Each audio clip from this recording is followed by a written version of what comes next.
హేమలతక్కలకు మనందరం కూడా అండగా ఉండాలని, వారు కష్టకాలంలో మణిపూరు కుక్కీ ల్యాండ్ అనే పుస్తకాన్ని తీసుకొచ్చినందుకు వారందరికీ మీ అందరి తరపున ఉద్యమ నమస్కారాలు తెలియజేసుకుంటూ ఒక పాట.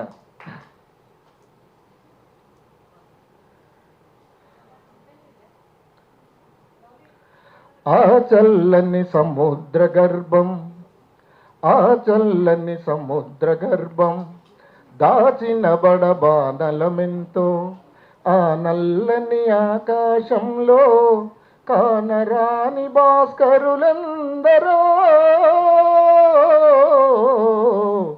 ఆ చల్లని సముద్ర గర్భం దాచిన బడబానలమెంతో. భూగోళం పుట్టుక కోసం రాలిన సురగోళాలెన్నో, ఈ మానవ రూపం కోసం జరిగిన పరిణామాలెన్నో, ఒక రాజును గెలిపించుటలా ఒరిగిన నరకంఠాలెన్నో, కులమతాల సుడిగుండాలకు బలి అయిన పవిత్రులెందరో, ఆ చల్లని సముద్ర గర్భం దాచిన బడబానలమెంతో, ఆ నల్లని ఆకాశంలో కానరాని భాస్కరులెందరో, ఆ చల్లని సముద్ర గర్భం. మానవ కళ్యాణం కోసం పనమెట్టిన రక్తం ఎంతో, ధనవంతుల రక్కసి కోసం కాల్చిన పసి ప్రాణాలెన్నో, పసిపాపల నిదుర కనులలో ముసిరిన భవితవ్యం ఎంతో, పసిపాపల నిదుర కనులలో ముసిరిన భవితవ్యం ఎంతో, ధనవంతుల దుర్మార్గాలకు దగ్ధమైన బతుకులు ఎన్నో, ఆ చల్లని సముద్ర గర్భం దాచిన బడబానలమెంతో, ఆ నల్లని ఆకాశంలో కానరాని భాస్కరులందరో, ఆ చల్లని సముద్ర గర్భం. Thank you. ఇంకా మధ్య మధ్యలో పాట పాడతా అంట. మరొక పాటతోటి భక్తులు కూడా ఉన్నారు. ఇంకో పాట.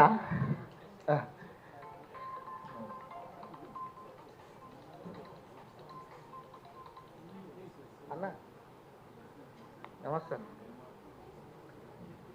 నేను వేరే ఊరికి కరీంనగర్.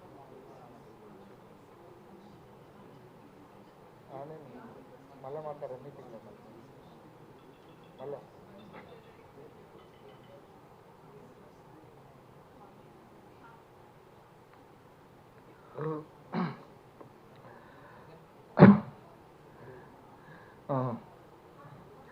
నిన్ను విడిసి ఉండలేనమ్మా ఓ పాటమ్మా, ఎన్నడూ మరిచిపోనమ్మో నా పాటమ్మా, నిన్ను విడిసి ఉండలేనమ్మా ఓ పాటమ్మా, ఎన్నడూ మరిచిపోనమ్మో నా పాటమ్మా, పది మదిలోన బెదులుతుంటావా పాటమ్మా, మాయ పదల ఎదలాన పదిలంగుంటావో పాటమ్మా, నిన్ను విడిచి ఉండలేనమ్మా ఓ పాటమ్మా, ఎన్నడూ మరచిపోనమ్మో నా పాటమ్మా, ఉద్యమాలకు పిరుదుకుంటూ గద్దరన్న వెంట ఉరుకుతుంటావు, ఊట సెలిమేలాగా గోరేటి వెంకన్న చేతి నుండి రాలుతుంటావు, ఉద్యమాలకు పిరుదుకుంటూ గద్దరన్న వెంట ఉరుకుతుంటావు, ఊట సెలిమేలాగా గోరేటి వెంకన్న చేతి నుండి రాలుతుంటావు, ఊరు ఊరు దొరలకెదురు తిరుగుమన్నందుకే ఓ పాటమ్మా, జేరాదన్న వెంట జైలుకు పోయి జంగు సైర చేసినావమ్మా, నిన్ను విడిసి ఉండలేనమ్మా ఓ పాటమ్మా, ఎన్నడూ మరచిపోనమ్మో నా పాటమ్మా, నిన్ను విడిచి ఉండలేనమ్మా ఓ పాటమ్మా, ఎన్నడూ మరచిపోనమ్మో నా పాటమ్మా. Thank you. కొన్ని పాటలు మీ చప్పట్లు కొట్టాలని కళాకారులకు మమ్మల్ని ప్రోత్సహించినట్టయితే దయచేసి మీ అందరు కూడా చప్పట్లే మాకు ఎంతో ఉత్సాహాన్ని ఇస్తాయి, కొట్టాలని కోరుకుంటూ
తీసేసి అది అంటే నేను తీసేసి వాట్సాప్లో పెట్టిండు, గ్రూప్లో పెట్టింది కదా, నేను చూసి నేను తీసేస్తా ఎవరు అభిప్రాయం తీసేస్తాను.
Good evening, everybody. We are going to start our meeting within 5 to 10 minutes. Meanwhile, a song is, will be, he will sing the song on Cookie Land and what are the issues is happening within the community itself and within the Manipur. So, but it's in Telugu. Hope we are trying to translate it in English. But at the present, at the moment, is going to be in Telugu. Thank you so much. We'll definitely start our meeting within 5 minutes. Thank you.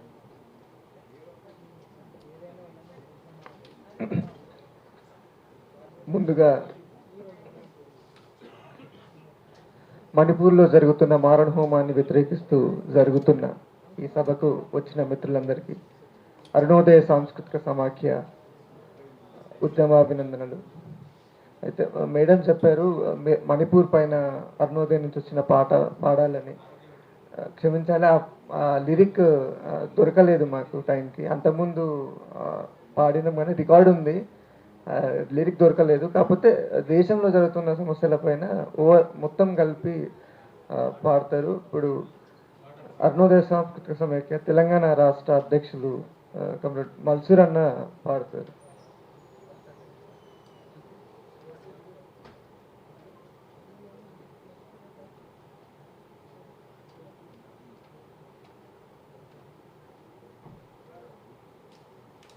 దేశమును ప్రేమించమంటే కోరన్న దేశ సంపద మెక్కుతుండే, మంచి అన్నది పెంచమంటే దేశాన మంది కొంపలు ముంచుతుండే. దేశమును ప్రేమించమంటే కోరన్న దేశ సంపద మెక్కుతుండే, మంచి అన్నది పెంచమంటే దేశాన మంది కొంపలు ముంచుతుండే. మంచి అన్నది పెంచమంటే దేశాన మంది గొప్పలు ముంచుతుండే. ఎవడురా నా దేశమాన ప్రాణాలను కుదవబెట్టిన వాడు ఎవడు, కుదవబెట్టిన వాడు ఎవడు, కుదవబెట్టిన వాడు ఎవడు. ఎవడురా నా తల్లి భారతమ్మను నేడు సంతలో అమ్మింది ఎవడు. దేశమును ప్రేమించమంటే ఓరన్న దేశ సంపద మెక్కుతుండే, మంచి అన్నది పెంచమంటే దేశాన మంది కొంపలు ముంచుతుండే. మంచి అన్నది పెంచమంటే దేశాన మంది కొంపలు ముంచుతుండే. పాడి పంటలు గల్ల బంగారు దేశాన పస్తులుండి బతుకుడేలా, పస్తులుండి బతుకుడేలా, పస్తులుండి బతుకులేడా. పంటలన్నీ బయటి దేశాల కర్పించి పెండ తెచ్చుకునుడు ఎలా. దేశమును ప్రేమించమంటే ఓరన్న దేశ సంపద మెక్కుతుండే, మంచి అన్నది పెంచమంటే దేశాన మంది కొంపలు ముంచుతుండే. మంచి అన్నది పెంచమంటే దేశాన మంది కొంపలు ముంచుతుండే. కష్టించి పెంచిన ఫ్యాక్టరీల నమ్మిరి పెట్టుబడిదారులకు తొత్తులైపోయిరి. పెట్టుబడిదారులకు తొత్తులైపోయిరి. పెట్టుబడిదారులకు తొత్తులైపోయిరి. కట్టుకున్న ఇంటికే దేశాన నిప్పు పెట్టుచుండెరా. కట్టుకున్న ఇంటికే దేశాన నిప్పు పెట్టుచుండెరా. దేశమును ప్రేమించమంటే ఓరన్న దేశ సంపద మెక్కుతుండే. మంచి అన్నది పెంచమంటే దేశాన మంది కొంపలు ముంచుతుండే. మంచి అన్నది పెంచమంటే దేశాన మంది కొంపలు ముంచుతుండే. మున్సిపాలిటీకి అప్పు, మురికి కాల్వకు అప్పు, డ్రైనేజీ కప్పాయ దేశమే కుప్పాయ్. డ్రైనేజీ కప్పాయ దేశమే కుప్పాయ్. డ్రైనేజీ కప్పాయ దేశమే కుప్పాయ్. అప్పులెన్నో చేశరా దేశాన సిప్పసేతికిచ్చరా. అప్పులెన్నో చేశరా దేశాన సిప్పసేతికిచ్చరా. దేశమును ప్రేమించమంటే ఓరన్న దేశ సంపద మెక్కుతుండే. మంచి అన్నది పెంచమంటే దేశాన మంది కొంపలు ముంచుతుండే. మంచి అన్నది పెంచమంటే దేశాన మంది కొంపలు ముంచుతుండే. చెట్టుపై అక్కట పుట్టపై అక్కట విత్తనాలన్నీ వాడబ్బ సుత్తేనంట. విత్తనాలన్నీ వాడబ్బ సుత్తేనంట. విత్తనాలన్నీ వాడబ్బ సుత్తేనంట. ఎంత పని చేశారురా దేశానికి గగనామ వెడుతుండెరా. ఎంత పని చేశారురా దేశానికి గగనామ వెడుతుండెరా. దేశమును ప్రేమించమంటే ఓరన్న దేశ సంపద మెక్కుతుండే. మంచి అన్నది పెంచమంటే దేశాన మంది కొంపలు ముంచుతుండే. మంచి అన్నది పెంచమంటే దేశాన మంది కొంపలు ముంచుతుండే. గంగమ్మ ఉరికిన అరే గంగమ్మ ఉరికిన గోదారి నడిసిన తుంగభద్ర కృష్ణ నదులెన్నో బారిన. తుంగభద్ర కృష్ణ నదులెన్నో బారిన. తుంగభద్ర కృష్ణ నదులెన్నో బారిన. అరే జీవనదులెన్నున్నరా దేశాన జీవి గంజే కరువురా. జీవనదులెన్నున్నరా దేశాన జీవి గంజే కరువురా. దేశమును ప్రేమించమంటే ఓరన్న దేశ సంపద మెక్కుతుండే. మంచి అన్నది పెంచమంటే దేశాన మంది కొంపలు ముంచుతుండే. మంచి అన్నది పెంచమంటే దేశాన మంది కొంపలు ముంచుతుండే. చదువులు పోయెను శాస్త్రాలు తిరిగెను సరిగా మా పదనిసా కలలెన్నో ఉడిగెను. సరిగా మా పదనిసా కలలెన్నో ఉడిగెను. సరిగా మా పదనిసా కలలెన్నో. అరే బ్రేకు డాన్సులు వచ్చరా దేశాన బ్రెయిను తగ్గిపోయేరా. బ్రేకు డాన్సులు వచ్చరా దేశాన బ్రెయిను తగ్గిపోయేరా. దేశమును ప్రేమించమంటే ఓరన్న దేశ సంపద మెక్కుతుండే. మంచి అన్నది పెంచమంటే దేశాన మంది కొంపలు ముంచుతుండే. మంది కన్నది పెంచమంటే దేశాన మంది కొంపలు ముంచుతుండే. గాంధీలు ఆనాడు గాషేలు ఈనాడు నెహ్రూలు ఆనాడు నేతాలు ఈనాడు. నెహ్రూలు ఆనాడు నేతలు ఈనాడు. నెహ్రూలు ఆనాడు నేతలు. అరే మేత మేసిన నేతలు దేశాన్ని కోతకిచ్చిన ప్రభువులు. మేత మేసిన నేతలు దేశాన్ని కోతకిచ్చిన ప్రభువులు. దేశమును ప్రేమించమంటే ఓరన్న దేశ సంపద మెక్కుతుండే. మంచి అన్నది పెంచమంటే దేశాన మంది కొంపలు ముంచుతుండే. మంచి అన్నది పెంచమంటే దేశాన మంది కొంపలు ముంచుతుండే. అల్లూరి వారసులు ఎల్లు వైసాగాలి భగత్ సింగు కలలు నిజమై తీరా. భగత్ సింగు కలలు నిజమై తీరా. అరే భగత్ సింగ్ కలలు నిజమయ్యి తీరా సంఖ్యలు దెంచెయ్యరా దేశాన స్వేచ్ఛకై పోరాడరా సంఖ్యలు దెంచెయ్యరా దేశాన స్వేచ్ఛకై పోరాడరా దేశాన స్వేచ్ఛకై పోరాడరా దేశాన స్వేచ్ఛకై పోరాడరా.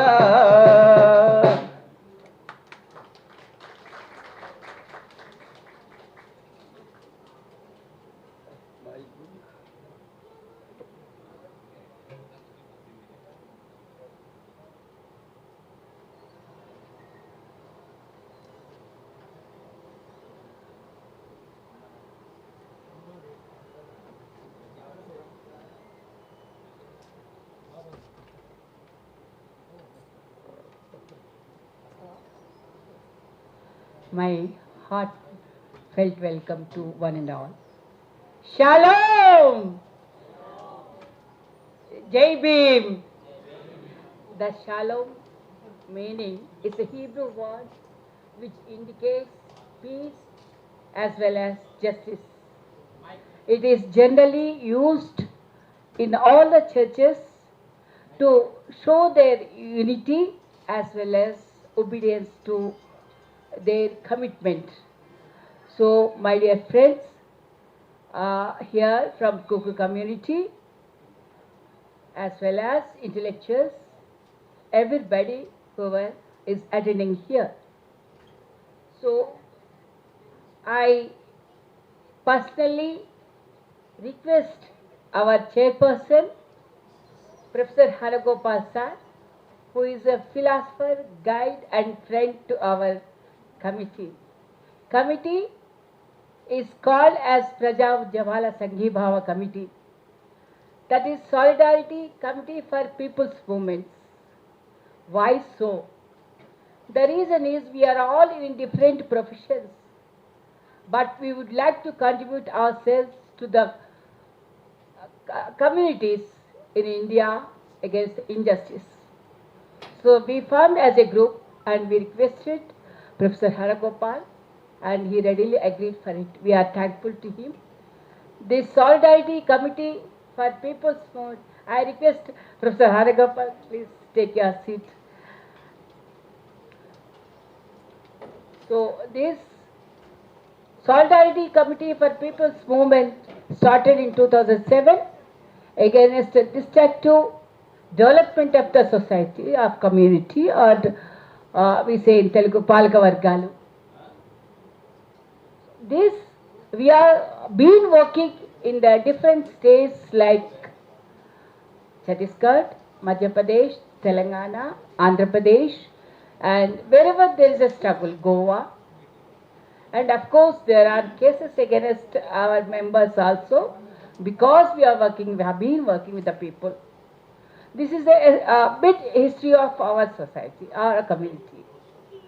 Now, we also invite our friends who are really in grief, who are been suffering because of many reasons which they are going to share with us today. I now request Reverend S. Tangobai Hatlan, Pastor, EMI Christian Fellowship, Hyderabad. Kindly please do come on stage. We are very sorry because the pronunciation, what we really pronounce is something different. We beg your pardon for that. Please take your seat. Mr. Paulin, who is a chairperson, Cookie Community, Hyderabad. There were so many Cookie community people who really faced many problems and they came to Hyderabad and trying to settle here, but they have connections with the people of Manipur. They stand by the cause of Manipur. They stand by the cause of cookies. They stand by the land of them. So when we approached them, they were very happy. They said only one word, that is till today, no Telugu communities, I mean Telugu Samajalu, ఈ రోజు వరకు మణిపూర్ పట్ల, మా సమస్యల పట్ల, మా సంఘర్షణల పట్ల, మా మీద జరిగే ఒక కార్నేజ్ పట్ల కూడా ఎవరు మా పట్ల సాలిడారిటీ చూపించలేదు, సంఘీభావం చూపించలేదు. We are really grateful they said. But mister Paul, we are grateful to you because you are here to share your grief and to share your problems, because we read many things in books. We were there for 2-3 days, but this is not going to be enough. We expect you to educate us, to educate us, to talk about your problems. Really, what are your demands and solutions? And I also request Mr. William Hawkins, who is the president, President Cookie Students Organization. Mr. William, please come on dash. Okay. And also I request Mr. Mangpi Hawkins. Mangpi is like, now he became like my child. So he is so close to us, for everything he says yes. And without his help and cooperation, I don't think we would have succeeded calling all the cookie community over here. So I really thank you for Mangpi. So now getting back again, I request Brother Varghese, Director MSI.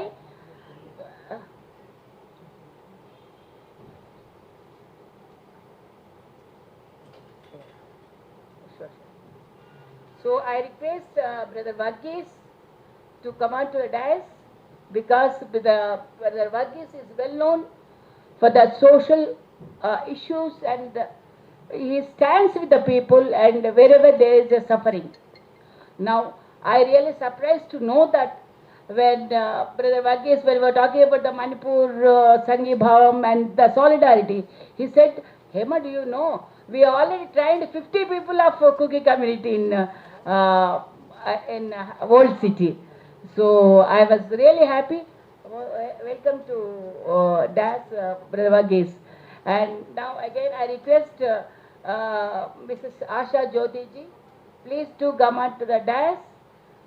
She is Miss Asha Jyoti is a gazetted officer who worked in the police department, and she has many very good relationship with over there in Manipur, and she utilized and she worked with the cookie people over there during their sufferings, and she stayed till 2025. Imagine 2 years after May 3rd, 2023. We really appreciate Miss Asha Jyoti for being here, and you are most welcome here. So this is the, we are going to have 4 sessions, very short sessions. Why we want this Sabha is just not for the release of the booklet called Cookie Land. There is a question before us, there was a question before us, why do you want a cookie land? Why do you say Jalangam? Because nobody coined that way. But we thought Jalangam means it's a land of freedom. So people need really freedom, liberty, where they can survive with a dignity which Constitution of India also gives. Article 21 gives, Article 14 gives, Article 15 gives. Article 25 says that there should be equality, there should be right to religion, to practice your own religion. So that's how we said, yes, they want freedom, they want liberty, they want their own religion, they want to stand by for their demands. So we called it as a cookie land. So now this session is going to be, this meeting is going to be in 4 sessions. One session will, cookie committee will talk about their sufferings, and the second session is going to be in book release, where other intellectuals also be here. There is second session where is a book, after releasing the book, Mr. H. Ravinder and V. Sandhya, they introduce in Telugu, most probably in English once in a way. Like. And the third session, this session is very crucial and important. Why? Because Telangana is a place of struggle. Telangana is a really struggle, from the armed struggle to till today's special intensive revision. So wherever there is an issue, our Telangana community, Telugu community will rise up and fight against it. So in that particularly, Professor Pradhanam sir will be there, Ishtu Prasad, P.P. sir is going to be there, and Mr. Narla Rava, who has been working with the people for many years for the rights of the people, and Sadhaneni Venkateswarlu, Anna from New Democracy, John Wesley from CPM, and Mr. Jeevan Kumar is going to arrive, who is a Human Rights Forum, because they are also attending one more person. I mean, one more meeting is going on. So he's also going to come and join us. And fourth session is a solidarity session, where kindly extend your solidarity to all the people, and from all the different organizations, from the minority sessions and Praja Sanghalu. This is how it's going to be. And why? Because I'm talking in English is because most of us are here from the cookie community. So I thought they should understand things properly, what's really happening over there. Even speakers, so we will try to speak in in English also a bit, who were perfect in English. Otherwise, it's going to be in Telugu, and some of girls will really translate it in English then and there itself, not on the stage. So once again, call upon our chairperson, Professor Haragopal sir, to take over the dais and continue his chairmanship. We are grateful to you, sir. Without you, we are nothing, and our committee is nothing. Your inspirations and your aspirations definitely lead us in future too. Thank you.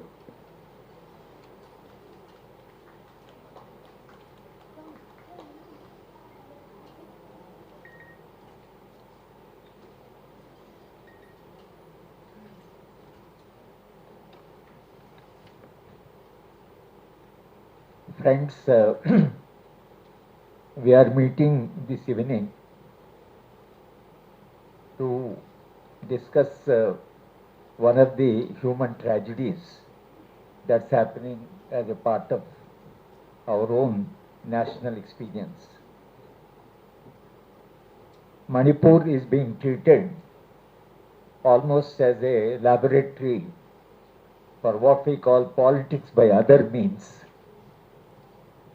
As it is, there has been a lot of diversity, but one of the problems is that diversity itself constitutes a rich human experience, because the diversity, if there is no diversity, then human existence, human life becomes completely dull and boring. It's the diversity that enriches the human civilization.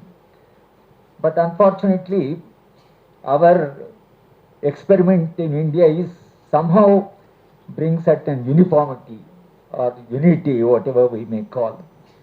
I'm not supposed to be one of the speakers. I am supposed to be chairing this session. Prakash Raj Garu could not make it because he is otherwise busy. I'll narrate one experience, what I had in Manipur, because as a part of my profession, I have gone to all the 7 northeastern states. I stayed at least minimum 1 week in each state. But with Meghalaya, I have greater identity because Northeast Hill University, I was a member of the academic council. And for 20 years, I was associated with Northeast Hill. But otherwise, I visited all universities in Northeast. In Manipur, about maybe 20 years back, I went to Manipur University as a part of a member of University Grants Committee to give grants to the Manipur University.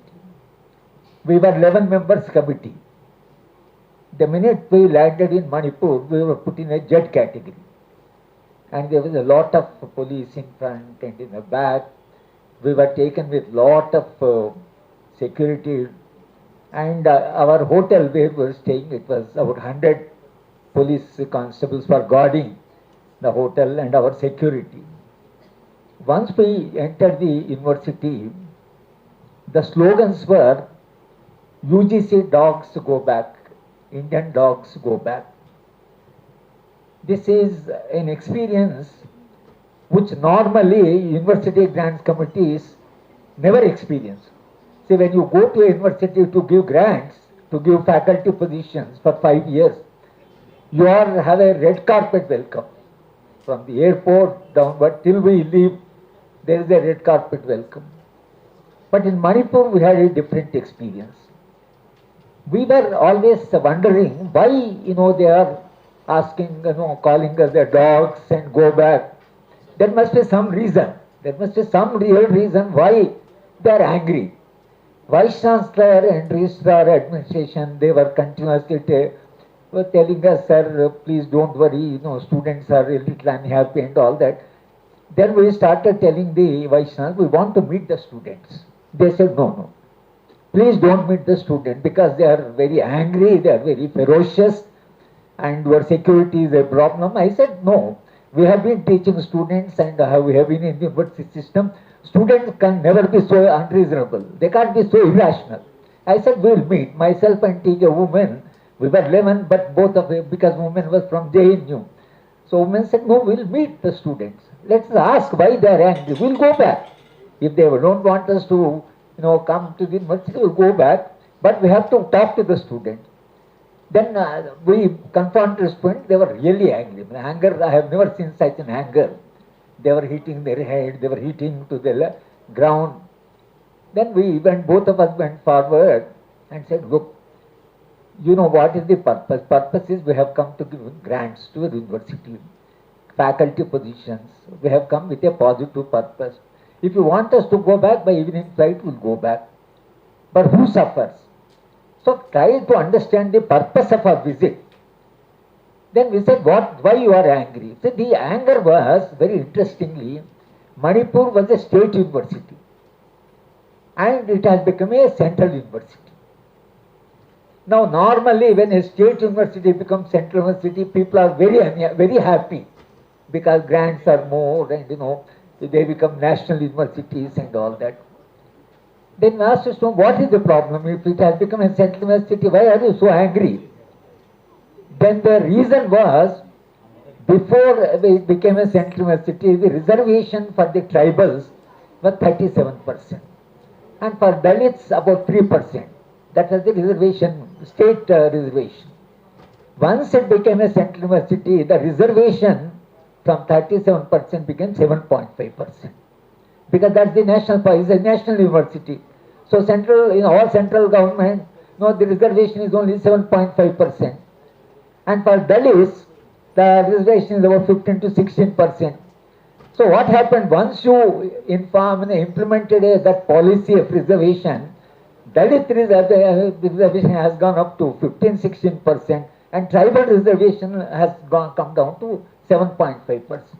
The demographic composition is the tribal, the whole Manipur is a tribal area. How can in a tribal area you can have just 7.5%? The whole the demographic composition is that of tribals. So we told the students that now since you told us the problem, we will make a strong recommendation to the government of India that uniform policy will not work in our country. You can't talk of uniformity from Delhi because the demography in a country, in a place where there are 80% tribals, if you bring 7.5% reservation, students lose admission, faculty positions you lose. So we said, you drop the recommendation. What recommendation you want to give, you drop the recommendation, we'll incorporate. Or we'll drop the recommendation and you come and see if you are satisfied, we'll incorporate. Then the student thought we were reasonable. Next day they came and we drafted very strong recommendation that demographic composition should constitute the part of the reservation policy, not a uniform reservation policy from Delhi. The problem why I am narrating this is, that this uniformity and imposing things from Delhi in a highly diverse country leads to problems of a different kind. You have to take diversity into account. You have to take the demographic composition into account. You can't just implement a policy.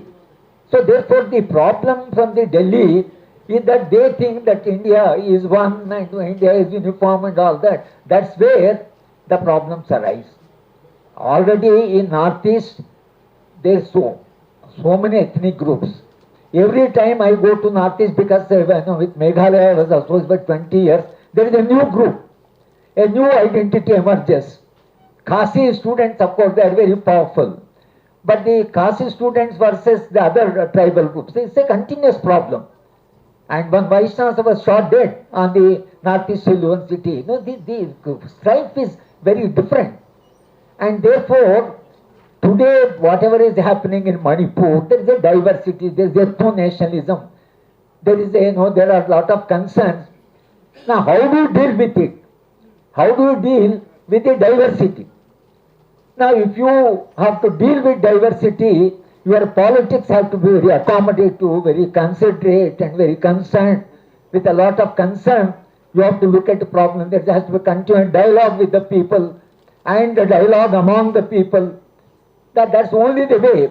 So when we went to Nagaland, I am a part of the Naga Peace Treaty. So we met the underground government, Naga government. And the Nagas, when we were addressing them, I told them that the rest of India for you is our CRPF, our army, our military and police. You think that is India. And Indians think, large number of Indians think Northeast militancy, terrorism.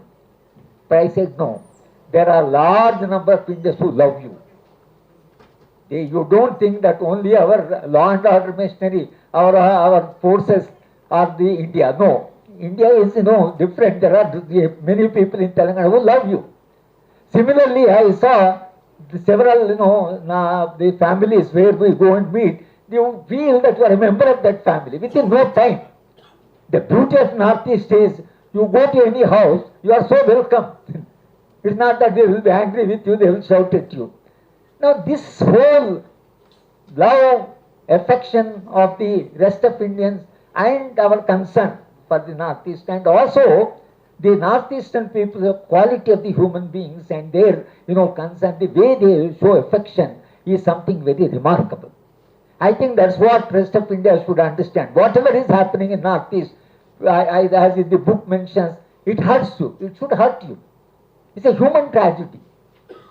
And human beings, instead of living peacefully together and respecting each other, having solidarity, and living a life, very rich life, a meaningful life. Instead, now not only India, the rest of the world also has now gone into this strife. The whole world today is full of violence. Whole world is in a strife. Whole world is in a war situation. Why? Human beings can't live together. Human species. What happened to species? What is wrong with this species now? What will happen to the future of this species, whether they will survive or not? I think we are living on an edge of a civilizational crisis. I think it is that context, global and national context, we in Telangana, we in Hyderabad, Hema and the group, they went, talked to the people and, based on field experiences, they have, written this book. This book need to be translated perhaps into different languages so that people know what is authentic, things that are happening. There is an authentic account in this book. It's a very valuable book, and I'm very happy that this book is being released today, and I very strongly commend that everybody should read this book and understand what is happening in this part of India, where the entire human life is in a strife. And people are being killed, women are being raped, things are happening. That human, we can't call this is a human species. There's something wrong. What has gone wrong, I think, is our concern. And Northeast, we would definitely like to tell Northeastern friends and particularly Manipur friends who have come, we love you. Don't think that India is what is happening right now. We love you. And we want you to live in peace and happiness. because that's how India can, prosper, India can advance. So therefore, whatever is happening, we are concerned, we want peace back. We are strongly demanding from government of India, bring back peace. Don't go on, fishing in the troubled water. You cause trouble and you go on fishing in the troubled water. That's not the way to build the nation state. I think you have to take this problem far deeper. Don't go on encouraging the violence and all that. That will be very dangerous for not only for Manipur people but for the rest of the country. We are for a solidarity, and this a committee, a solidarity committee. And today, of course, Hema has a very ambitious program. I don't know how long it will go. I would request, there are 4 speakers in this panel. Each one can take about 10 minutes because we should leave time to the other panels. Briefly, you express your views. And now I request Prakash Raj would have been, of course, he has become a national figure. He is a very powerful democratic voice of the country at this point of time. And we are missing that powerful voice. But now I request, your names are very difficult now, say for us to pronounce your names. But Thang Boy, pastor, and you know what is happening to churches and what happened, what a damage has been done to the minority culture, minority identity, minority, a very rich culture, but attack on the religious identity is something which you are touching the core of the people, their belief systems. Today, you dismantle the churches, burn the churches. Why are you doing that?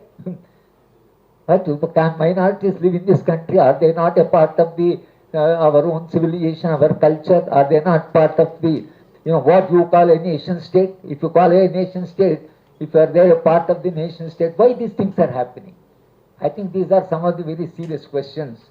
And one religion, one person, one man, I think it will not work. I am of the strong opinion, diversity is the only way that this country can move forward. But division and hatred will not, they are counterproductive, and the sooner you understand, better it is for us. This politics by other means will not work. Politics have to be politics. What do you mean by politics? Politics is solving the problems of the people. Politics is building the unity. Politics is a creative process. Politics is human invention. One of the greatest inventions is politics. Because what individual cannot solve independently, solving the problem collectively is politics. The problems I can solve myself, they are individual.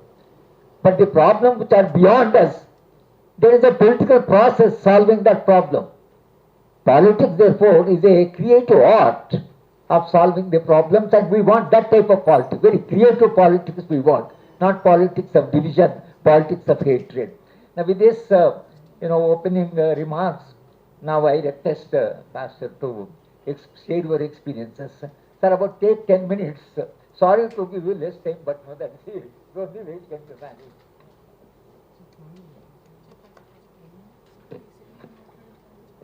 Thank you, Professor G. Haragopal, for giving me this time, and also Ma'am Hemalalita for the invitation, not just only to me, but to all of us who are here and arranging this kind of program to show your solidarity for our people.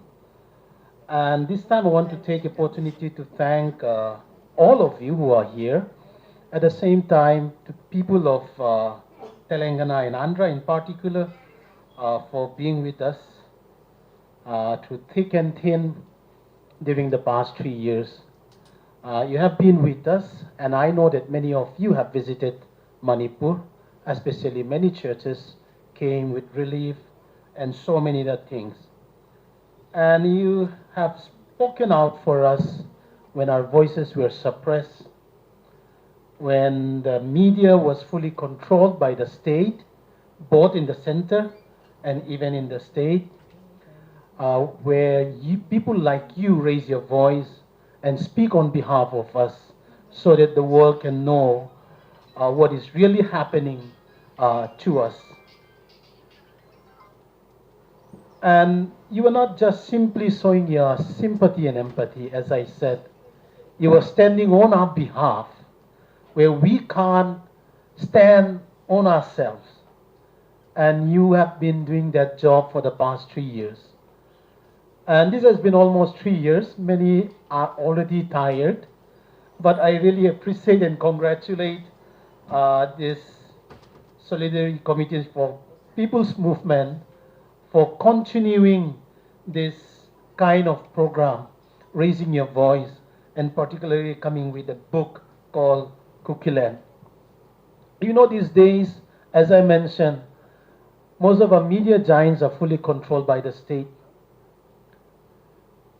And where it's very, very difficult to get what is facts and what is true. And it's always the voice of the margin which tells the real experience of the people at the ground level. Because those big media outlets, they just simply serve people who are in the ruling, at the same time the larger corporate world, and we can't fully get the truth or the real facts.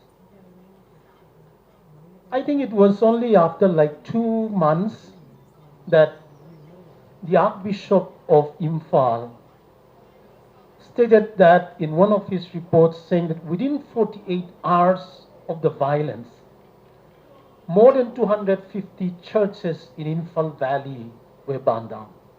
That means that includes not just only the Kuki churches, but even the Meitei churches.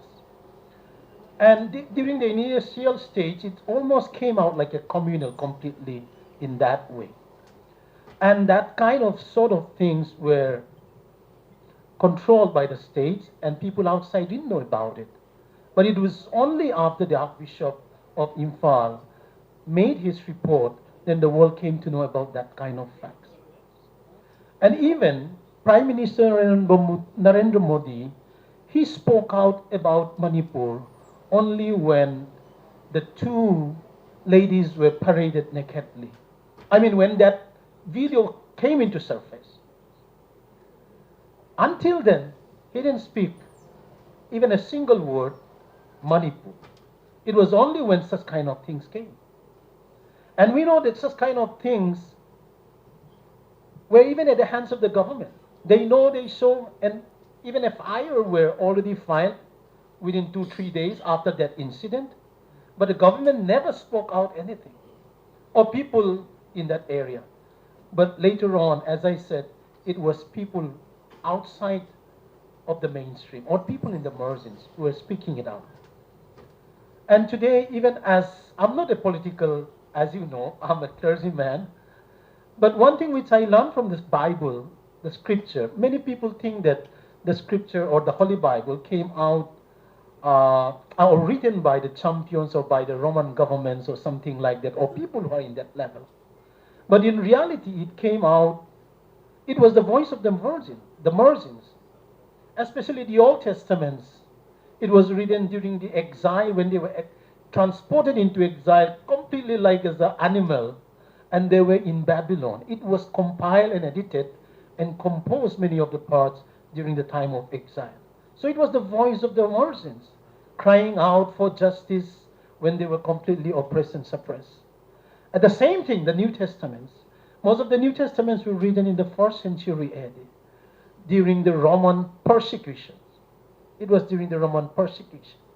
They sing about some of the Psalms, like Psalms number 2, or even the book of Philippians, like Philippians 2, praising God and saying that Jesus Christ is Lord and King, and saying that Caesar is not God.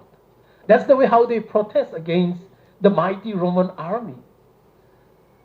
And as we know that this holy book itself is a product of a colonial period.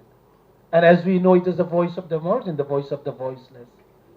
What I'd like to encourage each one of you who are here is that we might thought that the things which we said, the things which we had written might not have that much impact in the outside world. But God is always with the sufferings. Even in the Old Testament, when it talks about justice, it always talks about the suffering of the people who were unjustly treated. God abandoned the people of Israel in the Old Testament. It says that because they have broken the covenant. They have broken the covenant. That doesn't mean that they went after other gods other than Yahweh, which is the God of the Hebrew people. But the Bible clearly says that you have broken the covenant because you do not treat the widows, the aliens, the orphans as I taught you. And God was always with the weak, and people are in that one. So I would like to read a portion from the Bible, as some of our friends would be sharing about the plight, the struggles, the sufferings that we have. So I'll just read a scripture to encourage all of us, and then that would be the end of my session, because it's going to be almost 10 minutes. He has told you, O man, what is good, and what does the Lord require of you, but to do justice, to love kindness, and to walk humbly with your God. And this was the Hebrew Bible that says that what does the Lord requires of you? First, doesn't say that you have to bow down before me. It says that you have to do justice. You have to act it right. And you have to love kindness. Justice sometimes can be very brutal. Even truth without love can be very brutal. That's why even in the Bible, Paul says that speak the truth in love. And here the Bible says that after justice, to love kindness and to walk humbly with your God. To walk humbly. Humility. When we are humiliated, it's not easy. Nobody wants to be humiliated. But when I say that to be humble doesn't mean that we have to shut our mouths. But there are ways how we can protest and how we can speak out. And I really appreciate and once again congratulate all of you who are here, standing with us in our sufferings, speaking out loud and clear enough when our voices were suppressed, when people controlled us and didn't allow us to share our own experience. But you guys, and I salute all of you, you have been there and you spoke for us. Thank you very much. May God bless you all.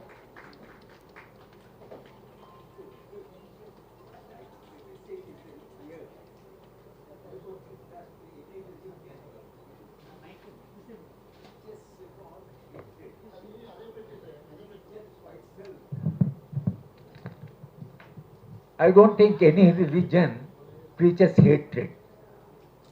If it preaches hatred, the religion wouldn't have survived. There are diversities, but as he rightly said, that I don't know how many gods exist, but every religion says there is only one God. But those gods are, we have created so many gods, and I think that is the tragedy of the human being. Now we are coming back to the fundamentals, that there is a universal, love, there is a universal, solidarity. Human beings have to live with that solidarity. I think there is every religion that there is a huge positive part of the religion. There is also other part, but there is something essence in the religion. I think Father has said that he read from the Bible that love is the message of Christianity. But I don't think any religion, any religious man would ever say that hatred is a part. I don't think any religious man, if you truly religious, will not talk of hatred. So anyway, thank you, sir, for this message. But that's what is now missing. What has been said and what has been practiced. Now I request Pauline is there? Yeah. Pauline is a chairperson of Cookie Community, Hyderabad. So you are most welcome. ఎవరి ఆ, ఒక్కటి రాలేదు కదా.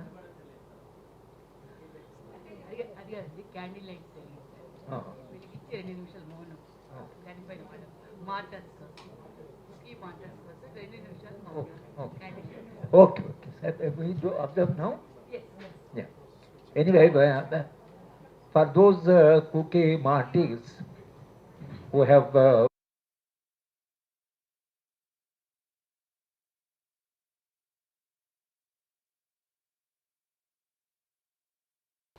in expressing our, affection for those who pass away or concern.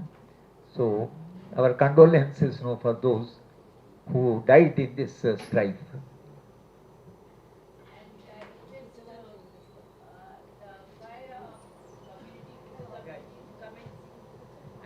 I requested Cookie Community Choir to come and sing while we are doing the candlelight service. Thank you so much. Please do come to the stage with guitar. Sandhya, ra, Vedik మీదకి రా.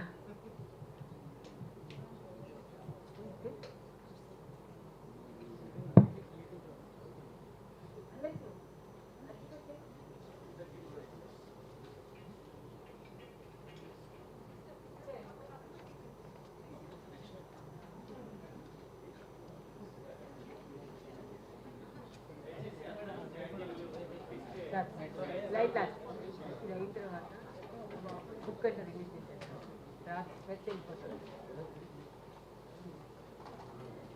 మీరు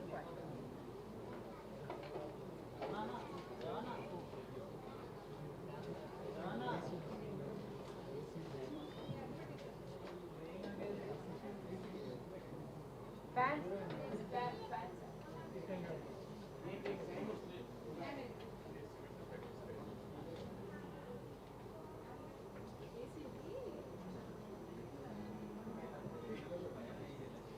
please silent. దయచేసి అందరూ నిశ్శబ్దంగా 2 నిమిషాలు మౌనాన్ని పాటిస్తాం. అమరవీరులుగా వాళ్ళు వాళ్ళ ల్యాండ్ కోసం వాళ్ళ డిమాండ్స్ కోసం ఈరోజు చనిపోయి మనందరి కోసం వాళ్ళ కోసం మా గురించి మీరు నిలబడి నేను అడుగుతున్న ఈ సమయాన మనందరం కూడా మౌనంగా 2 నిమిషాలు వారి కోసం.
Thank you.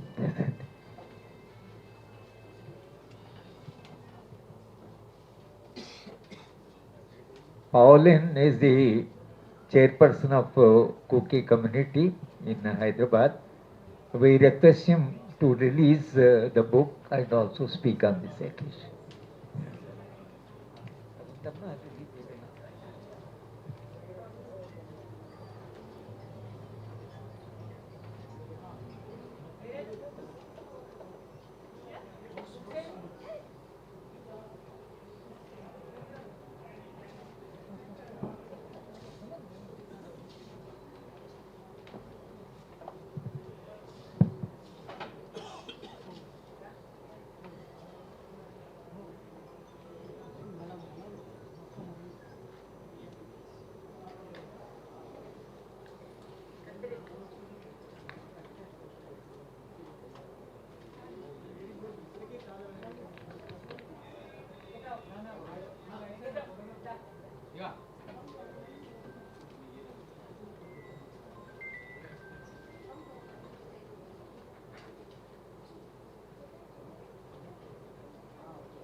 Respected Professor G. Haragopal Garu, our convener, Madam Advocate Madam Lalita Garu, all the invitees, leaders, and friends, it's really very amazing, I should say, that there are so many people who love and care the Kuki community of Manipur. In times of our sorrows, we are very much happy that our brothers and sisters in this part of the country are with us, and especially as our Professor Haragopal Garu has mentioned, that we are very proud that there are people who love us. I am supposed to speak few things about the grief, but the time is also very short. In speed, I'll just summarize few sentences which could be uh, taken in our heart in our course of movement. One, we are, I want to explain little about what exactly the geographical areas of Manipur.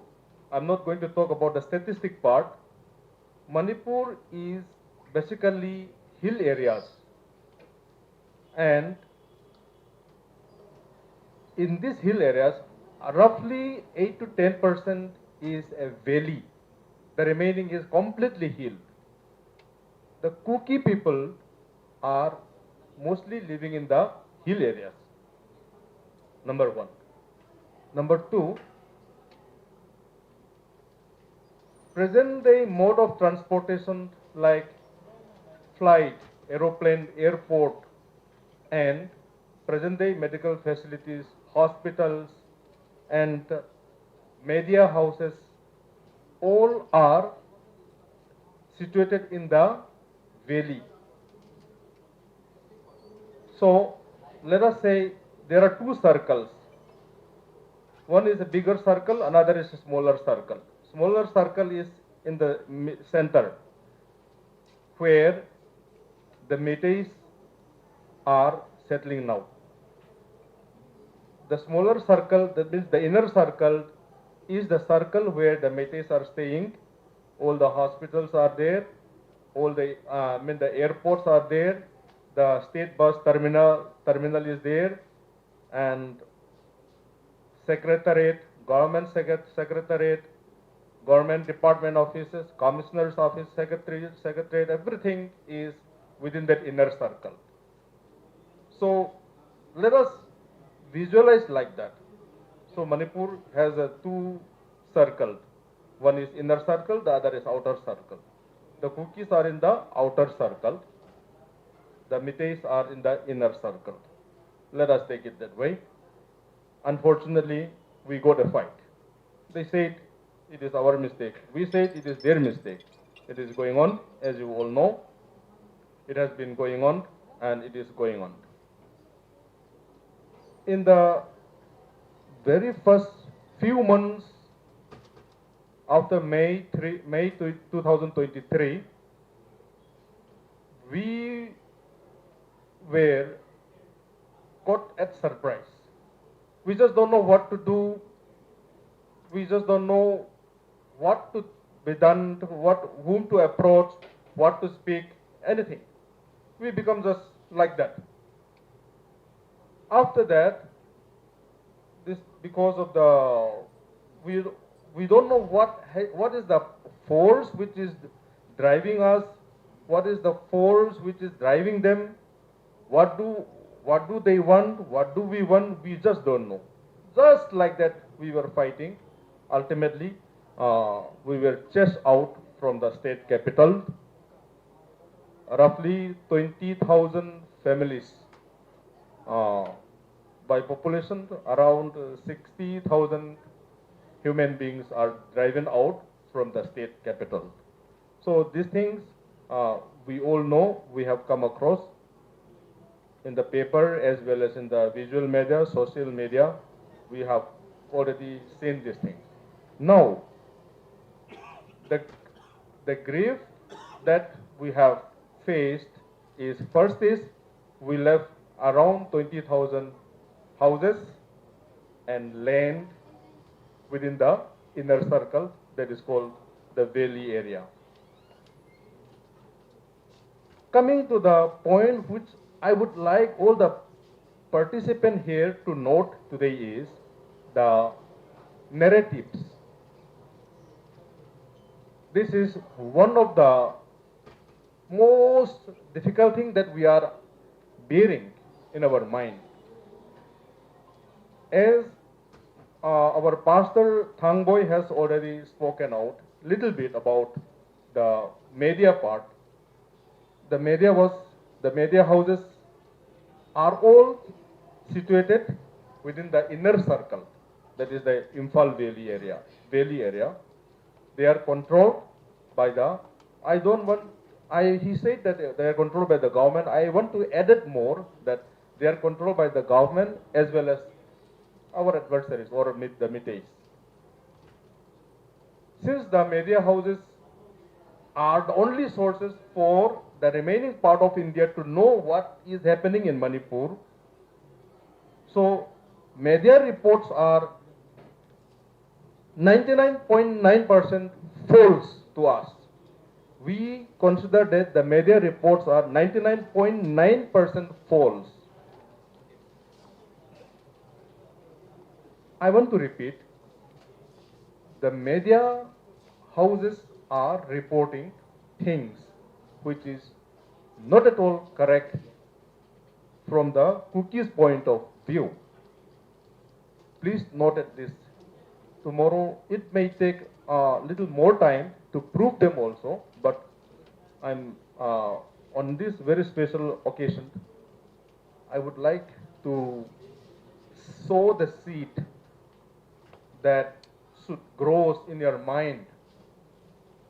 That could with that you may be able to think twice, or you may be able to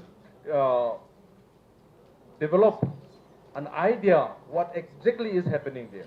So, since May 2023 till date, the reports, either visual or print, whatever media is giving from the Imphal Valley are false, incorrect, number one. Number two, we had been living together, we had been eating together, working together, we are loving each other also. No doubt about that. The cookies and the mitays are not always enemies. We love each other. We are friends to each other also. We are very much friendship. There is so much of friendship, and then so much of love and affection is also there. However, I don't know how it has been uh, broadcast, or this I don't know how things are being controlled in such a way that now we are easily considered as foreigners, illegal immigrants. So many names are given to us. So this part of the narratives also may be kindly noted, so that you may be able to help us more. As I know that you all are very much helping us, you have been helping us, and you are still willing to help us. So I just want to put these few words, that is the media, the reports that we receive from the Imphal Valley or the inner circle are always not correct. They are mostly false also. Since the time is too short, I will try to complete my words. And before that, I would like to thank once again this your initiative of bringing out the book. Uh, this will really be paving the way for us to be recognized, especially among the Telugu community, because till today, the word cookie itself is also known by very few. To be very honest, let us be very honest also. So I hope our community would be recognized to a further extent with the help of this book. And I have to say a lot of thanks to Madam and all the others who have taken the pain to write up this book. May God bless, and may God also reward you all more than what we can do. With this, I would like to once again thank you everybody, and I request you all that media from the valley is not acceptable. It is always false only, full of wrong narratives. Kindly note this whenever you come across anything about Manipur. Think not only 2 times, 5 times, 10 times. From where it was published, from where do the media comes. If it comes from the Imphal Valley, just simply consider that it is wrong information, or it must be false only. Especially it is talking about the cookie and others. Definitely it should be wrong information only. Unless the cookie people confirm that this is a true information, otherwise it is 100% it is wrong information. This sentence I would like to inculcate in the mind of all the audience. Thank you so much.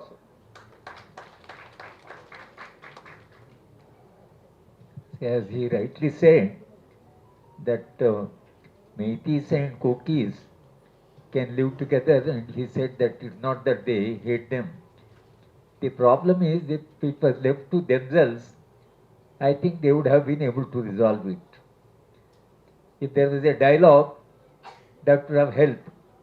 But Indian state, instead of facilitating a dialogue, it's a party to the conflict and partisan.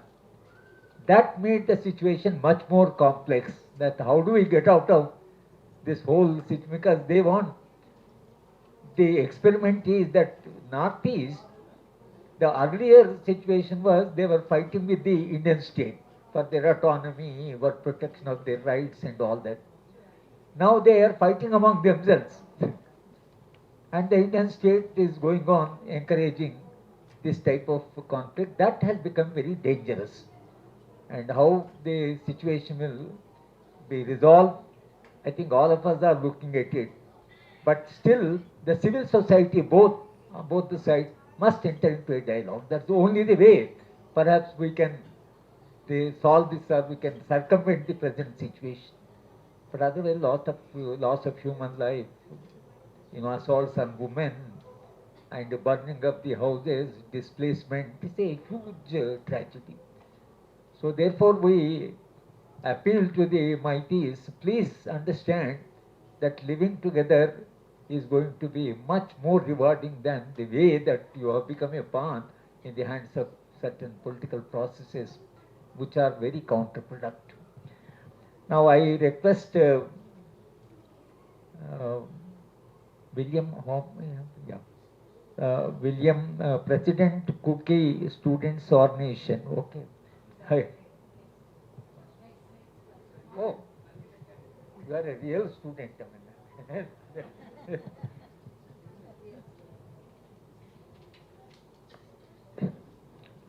అందరికీ నమస్కారం.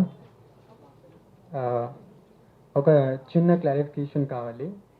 I am actually Mangpi. I am Vice President of the Cookie Students Organization, Hyderabad. We have made small internal adjustment amongst us. In place of our President William Hawkip, one of our Education Secretary, Hohoi, will be speaking. So in that sense, I won't take much time. 2 to 3 minutes I'll take. And my first full respect to Professor Haragopal Garu.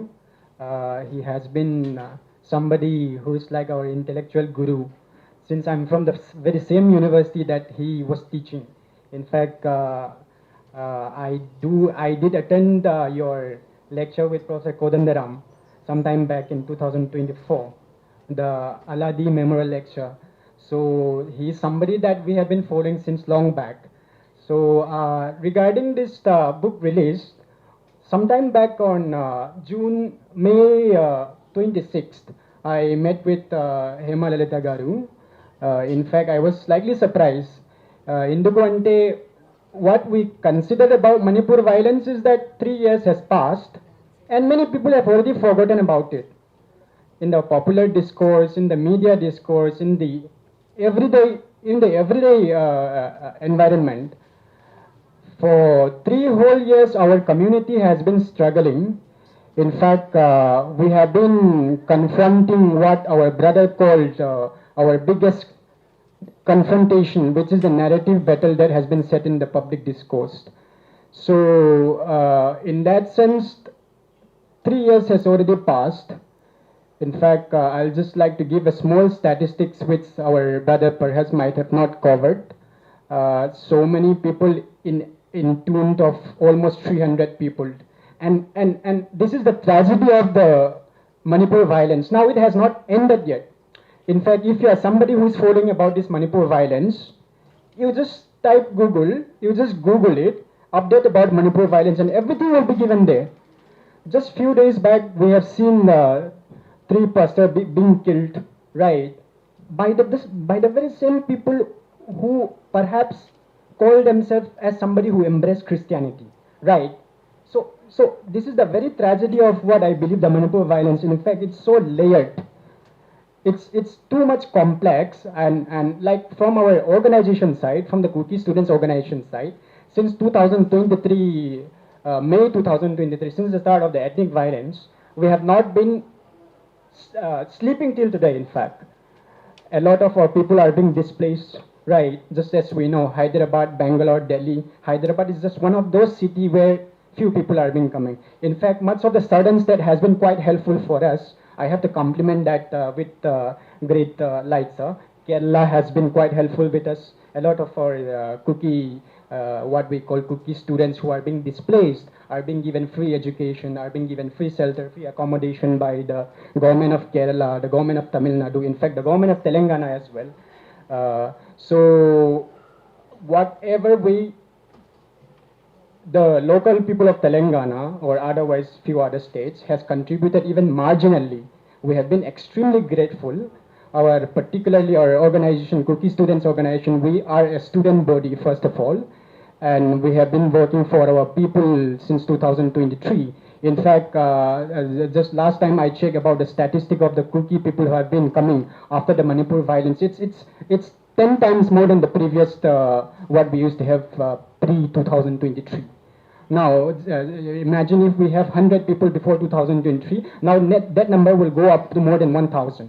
So, such is the strength of the number of people who are being coming and taking shelter, who are being coming and taking refuge in all these cities, right? So, in that sense, we have our own one of our own executive member who will perhaps share what her lived experience as somebody who has witnessed the peak of the Manipur violence went to in of around May 2023, June, then the following month after that. So such was the scale of the violence. And right now, like I said, Manipur violence has completely not ended yet. Let's keep this in our mind that Manipur violence has not ended. There is one very wonderful quote by journalist Rajdeep Sardesai, which he termed the tyranny of distance. So there is some relationship with the Indian state that it's always considered as something separate, right? It's always considered as an isolation. So in that sense, the tyranny of distance is something that the Indian state, particularly the power that be in New Delhi, has not been giving or catering much enough attention to the northeast in Manipur, right? So and when we particularly look at this Manipur violence, there has never been any precedent like this in the history of independent India. I don't know whether Professor Gopal Garu might correct me. We have the Nili massacre of early 90s in Assam. Then perhaps we have the Muzaffarnagar riot of Uttar Pradesh. Then perhaps as recent as Delhi riot 2020 or 21 we have. But if we look at all of these riots, one of the distinctive character about Manipur violence is that it has been largely sustained, right? My contention is that this violence comes and go. In fact, even the Godhra riot or the Gujarat riot itself, right? It just spark out like that, and within few months or few years, there is some conclusion to that violence or whatever issue that is. Now coming to the state of Manipur, how the Indian state has sustained this violence. A state with such a tiny, say, 700 geographical area, a state with merely around 26, 27 lakhs population according to the 2011 census. Now, this is something that is very bewildering, right? So what I just wanted to point out is that Manipur violence is something that has now been already institutionalized. Now, violence is something that is already institutionalized in Manipur. Today something happened, tomorrow newspaper will report it, day after that cycle will repeat, right? That cycle will repeat. Just recently we got the information that at least few battalions of this Indian Armed Force has been going to Manipur. Now that what kind of change that will make? I'm questioning myself sometimes. I'm not just questioning the people in power. What kind of change that will make? You have been 3 years, you have been watching like a spectator. You have been watching Manipur violence. In fact, you have kind of, institutionalized it, you have kind of sustained it. A state with such a tiny population, the scale that it has been sustained is something that is like far-fetched. We don't know, you don't know, I don't know, right? So if you watch some of the interviews given by some of the valley-based or quote-unquote the Métis civil society, so-called peace people who propagate peace, They have been calling for genocide themselves, sir. And the tragedy is that the law enforcing agency are just acting like that. They are not, they are just acting, ఏమంటే, they are just, they are a witness to that kind of genocidal call for a community that they have been living together for centuries now, right? And in fact, some of the statistics which they quote, like for example, 2021 census was not taken till now, right? In fact, these days there has been a lot of talks about SIR, Special Intensive Revision. And even before the 2021 census itself, some of these very based social workers are giving some kind of false narrative, which I would like to extend from my brother Paulen, that the medias are largely compromised already, right? What we call the Noida media or the mainstream media has been largely underreporting. And in various cases, wherever they are reporting also, some of the statistics which they cite are completely false. Right. So think about it, when the entire census was not even taken in 2021, they have cited the cookie population has been increasing from 1% to 25%. What kind of lies is that? And people are buying it. This is a tragedy. Right. And I just wanted to do a little parallel with some of the narrative that is spewed by our Naga brothers and our Meitei brothers, because the three communities has been coexisting together. Now, one thing which we need to note is that this three community has been living together. In fact, we have been mixing together for few many years now, right? And now that we don't know this fact also, that the immediate trigger of Manipur violence was when this the reservation protest was happening. And ironically, at that time, it was the Naga plus the Kuki that was protesting against the Meitei. And now how the narrative has shifted. Now the Meitei and the Nagas are in fact now turning against us already. Right. So this can only happen when you sort of have the state power, that people who are compromised, people who are occupying that kind of spaces at the helm of affairs. So in fact, I won't extend it very long, because I just wanted to give some time to our sister who will be speaking. So I just want to conclude it by saying that the Kuki people, particularly in Hyderabad, since this is a movement about Hyderabad, Ayama Garu is there, Professor Haragopal Garu is there. In fact, I was expecting even Professor Kodandaram as well. I hope he is turning up any point of time. Is that now, even in Hyderabad, sir, please know that I just wanted to remind you that there are hundreds of Kuki people who are living in Hyderabad. Some are scholars, some are working in corporates, some are working in government agencies, some are working here and there, even as small as restaurants and all these things. So we want the government of Telangana, we want to appeal to the government of Telangana that our demand, if not met, should not be stopped, right? We want that space, we want that platform where we can channelize perhaps our demand in the future to come. And recently, just few days back only, there was one very small issue happening in Himayat Nagar, somewhere in Himayat Nagar. Somebody called me up, if I'm not wrong, that there is one Nepali who is beaten up by the police. So immediately I inquired, what was his fault? I don't know. His fault was perhaps not knowing Telugu or something, right? So, sir, I'm not blaming the entire this thing, but please remember that the key people are going through perhaps one of the biggest suffering of their time. So we extremely appeal again to the Telugu community of Hyderabad that we want a space, we want to carve out a niche that can sustain our movement. And in that spirit, organizations like yours, like the Praja Udyamala Sangheebhava Committee, has been particularly instrumental in our demand for justice. Thank you, Jai Bhim, Ulzahar.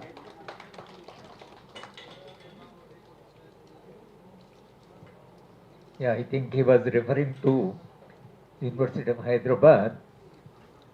I should tell the House that University of Hyderabad, as a matter of policy, admits students of Northeast from all 7 states. So we have a huge number of Northeastern students in University of Hyderabad. And once there was a conflict between a Naga boy and a Palestinian student.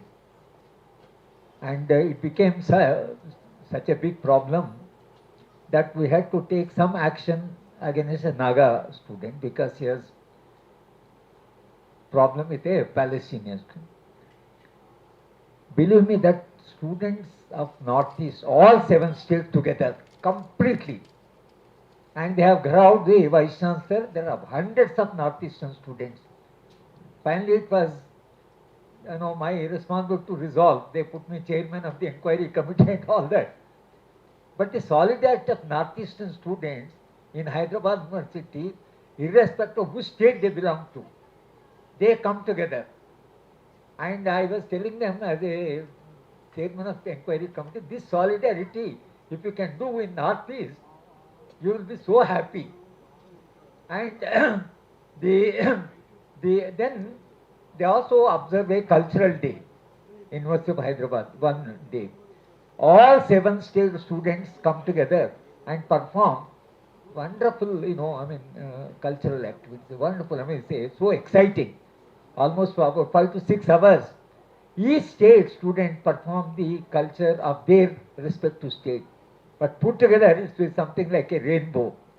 Such a wonderful experience we have had in University of Hyderabad. And here, that how that means when you are united outside the Northeast, why can't the same unity be extended to the Northeast itself? And now I request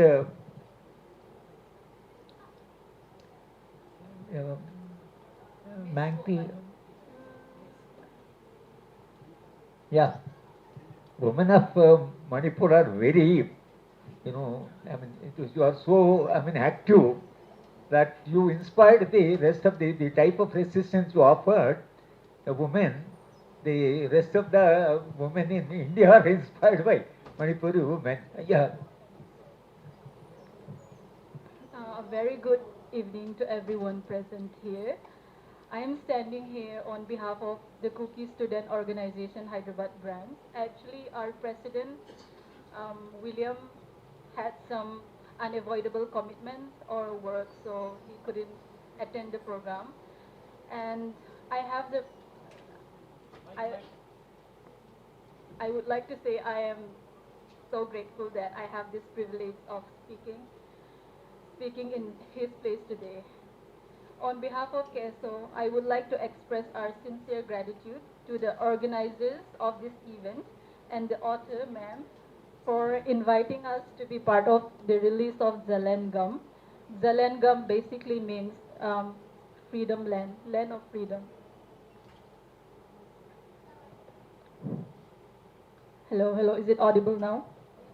Okay. And also all the leaders, professors present here. I really appreciate it. And I would like to take a few moments to share my personal experience that I went through during this conflict. Actually, this is my first time to be speaking out in public or a public platform, so I'm a bit emotional. I'm sorry if I get emotional between my speech. My name is Hohoi, and I belong to Cookie community. I am from Imphal, Manipur, the valley, to be more specific, the place where the violence erupted. So, yeah, I'm still in the journey of healing, and some moments are still, like keep on repeating in my head every day. But standing here also reminds me that surviving that very conflict is a form of strength. And there is far too much to say, and it might probably take a day or two if I have to speak about everything in detail. But I'll just share some moments. By the way, I believe everyone present here is aware that Manipur conflict was erupted between two communities, the Meitei and the Kuki. We belong to the Kuki community, and this valley, Manipur, Imphal, is occupied, dominated by the Meitei, with 70 to 80% of the total population, if I'm not wrong. And in Manipur, there are a lot, like, a lot of tribals and communities like Meitei, Kuki, Naga, Muslims. So the other 20 or 30 percentage is like filled by the rest of the communities apart from Meitei. So that being said, they have this Meitei people. They have all the access, the power in terms of um, media houses, police station, institutions, hospitals, all the best institutions, everything are located or situated in the valley itself. So obviously we, every community,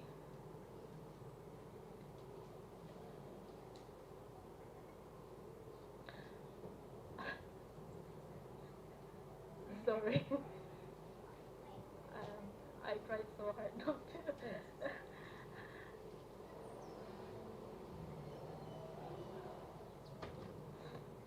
Okay, I'll just go to the 3rd May where the actual conflict happened, erupted. 3rd May around 7 p.m. It was a normal day. 3rd May was a normal day for everyone. There was this peace rally that was conducted during daytime in Lamka, Chirachandpur, another district. So there was nothing wrong in the valley. It was a normal day, but around 7 p.m., our home came under attack. So these people, um, the Arambai Tengol and Meitei Lipun, they came and attacked our localities, most of Kuki localities in Imphal, and like that was the first attack we came across, and we thought there was this right next to our locality. There's this Muslim community. So the second time they came for attacking us, these Muslim people, I am forever grateful to this community.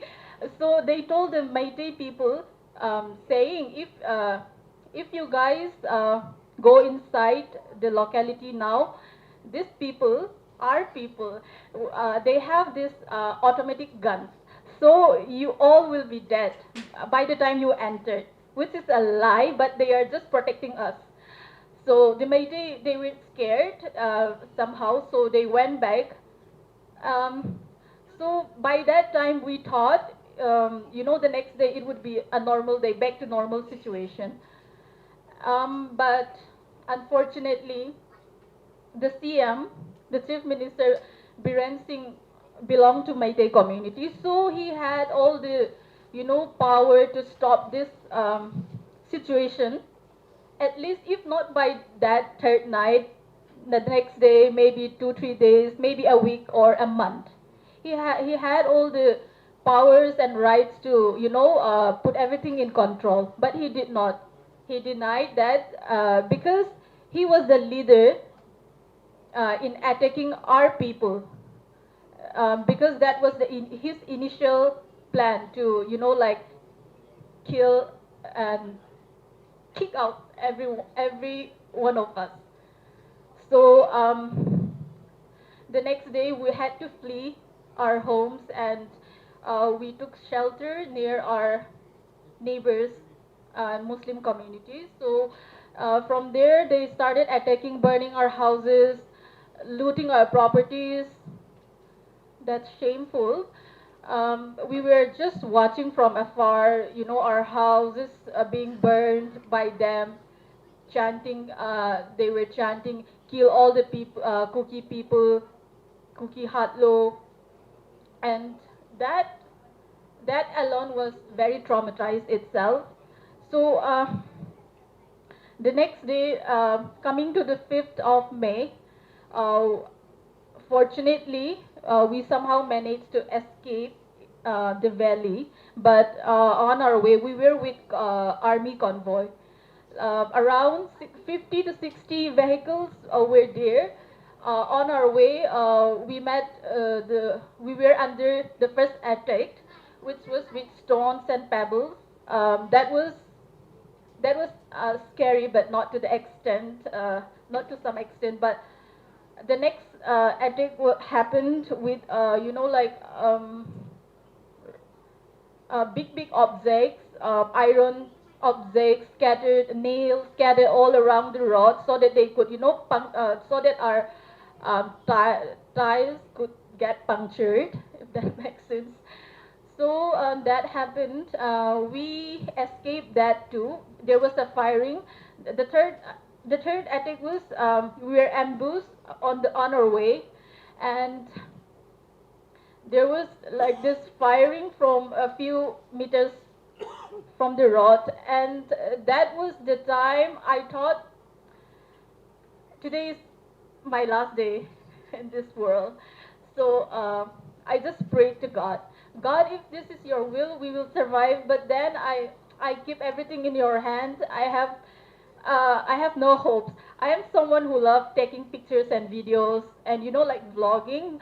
But that very conflict, Manipur conflict, from the first day itself, I thought I wouldn't make it out of the valley. So what came to my mind was, like, there's no point of recording or taking pictures or videos. Now I regret it so much. Because I didn't think I would survive the conflict. So the third attack happened at that time. Um, I was with my grandma, who was in her late 80s, two of my younger siblings, and me. We only four of us were there at home, so it was like so hard to even, like, think how to how, how to escape this conflict or attack. So I convinced. It was very hard to convince my grandma. Of course, obviously it's her home. She built that home with my grandfather with a lot of effort and love. So I had to convince her again and again. Before we leave the house, she was like, "You guys go. I'll stay back. This is the place, the home where I built with my husband, and I will not leave the house."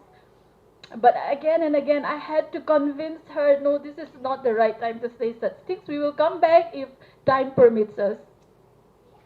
So that's how I convinced her, and we got out of that situation.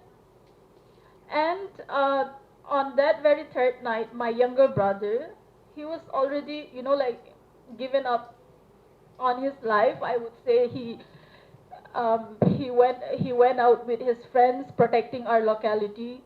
And although this on this May 5th, me, my sister, my youngest sister, and my grandma, we survived, but we left my brother in the valley, because he said, "I will not come, because I'll protect this home, I'll protect this locality." So that much love we have for our home and properties back in Imphal. We don't have other option, like we don't have any place or home in any other villages, because we was brought up in that home, and that was the only place we had. But yeah, long story short, we endured all of this, and we survived the violence, the conflict. uh,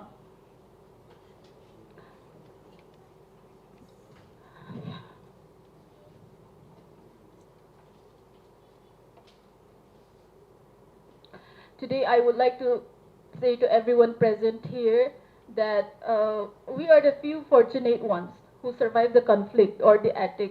Like many of our fellow brothers, sisters, uh, and elders, like this Meitei people, like they attacked us. They killed this one grandma while she was praying inside the church.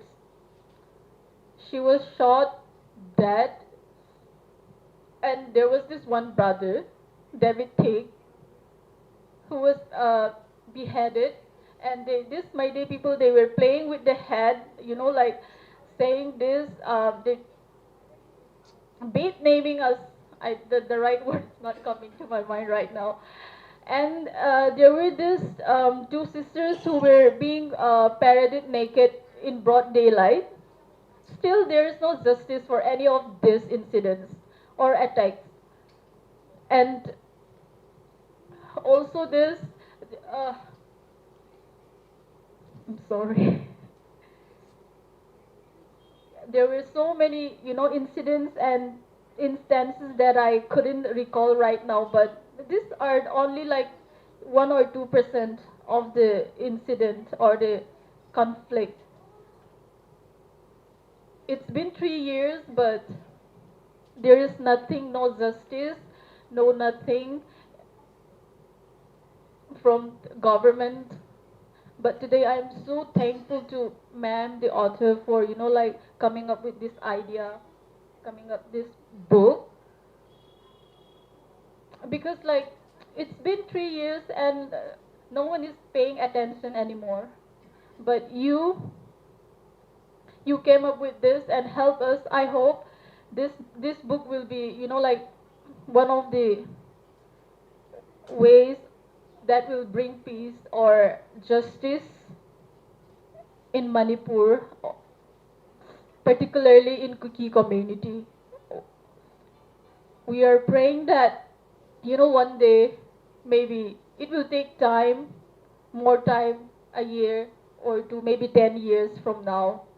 But all we want is justice for all the brutality, attacks, and killings that we have been facing since the 3rd May of 2023.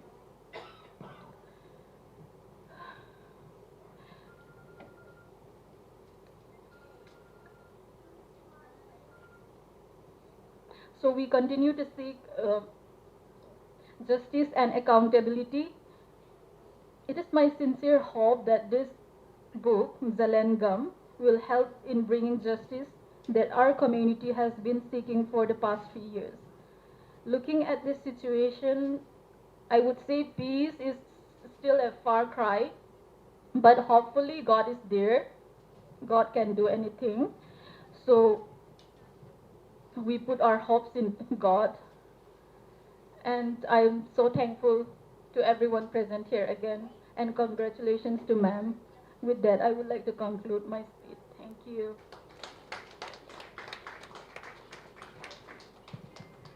Of course, all of us share your agony and your emotions, and you have conveyed a lot through your tears as to what is happening there. You made the house feel the entire experience that you are passing through. So thank you for coming and speaking. Now I request Varghese. Uh, Brother Varghese has been a close friend of ours, an activist in the civil society of this part of India. I request him to speak about this.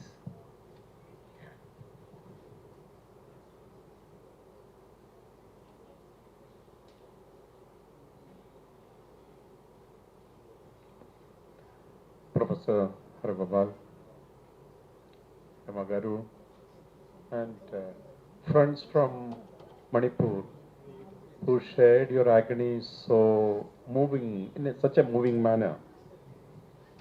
The pain, the desperation, the hopelessness, and in the midst of that, some signs of hope. That's what we heard this evening. But I think one of the signs of hope is this, because in such situations, documenting and giving perspectives of what is happening in our society becomes important. So I want to thank the Praja Udyamala Sangheebhava Committee for doing this, not only for the sake of our brothers and sisters in Manipur, but for the sake of all of us, because all of us are faced with same situation in the past, in the present, and it recurs. Gujarat happened, Orissa happened, Manipur continues to happen, Delhi happened, and this seemed to have become uh, so much a part of the society in which we live. And the long-lasting impact of such painful experiences. Because I was in 91 when the big riots happened in Hyderabad. I was living in a slum in Chadargarh, and around 400 people were killed. And what happened to those families who lost their, I still remember a child being taken by its feet and then hit on the wall of a house and then put into the fire, even as the family and the mother were looking. Going to that family and seeing what it meant for the family and the neighborhood. These painful moments has a way in which it will continue to impact the people who are affected. In month of April, end of April, I was in Congo, Brazzaville, and Congo Kinshasa, and I was going there after 24 years. I had gone there in 2022, and a civil war had happened in Congo Brazzaville in 1997. Everything had been destroyed. A very rich country, but extremely poor people. Even today, it is only 6 million people. Very rich land, but extremely poor, people being extremely poor.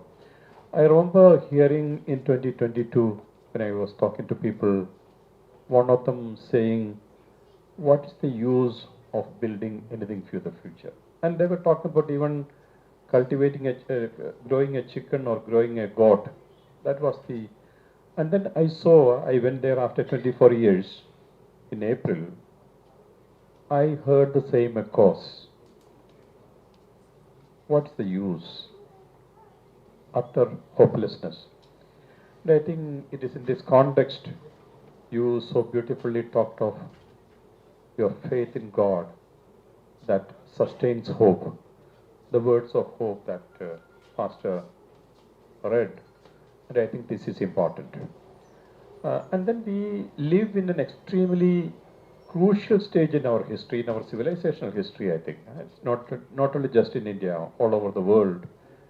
We live in an extremely crucial juncture in civilizational history itself when possibilities of extreme fascism is real.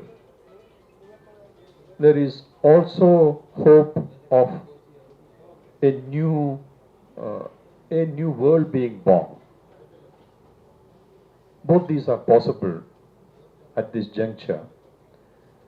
Now, where history will take us, this is something that is important to observe, but then I think we are also in a way lucky to be living at this time in history, where it is possible to go into the Stone Age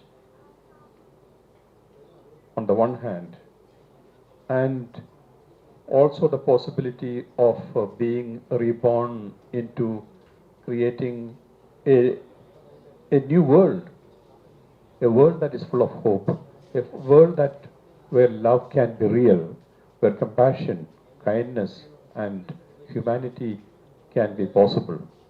And my hope is that all of us who are here witnessing and listening to moments like these, events like these, become agents of that hope, that love, in our own small ways. There are no big ways perhaps that are necessary, in our own small ways. And my wish is that, and once again I want to thank you for making me part of this very beautiful experience. Thank you very much.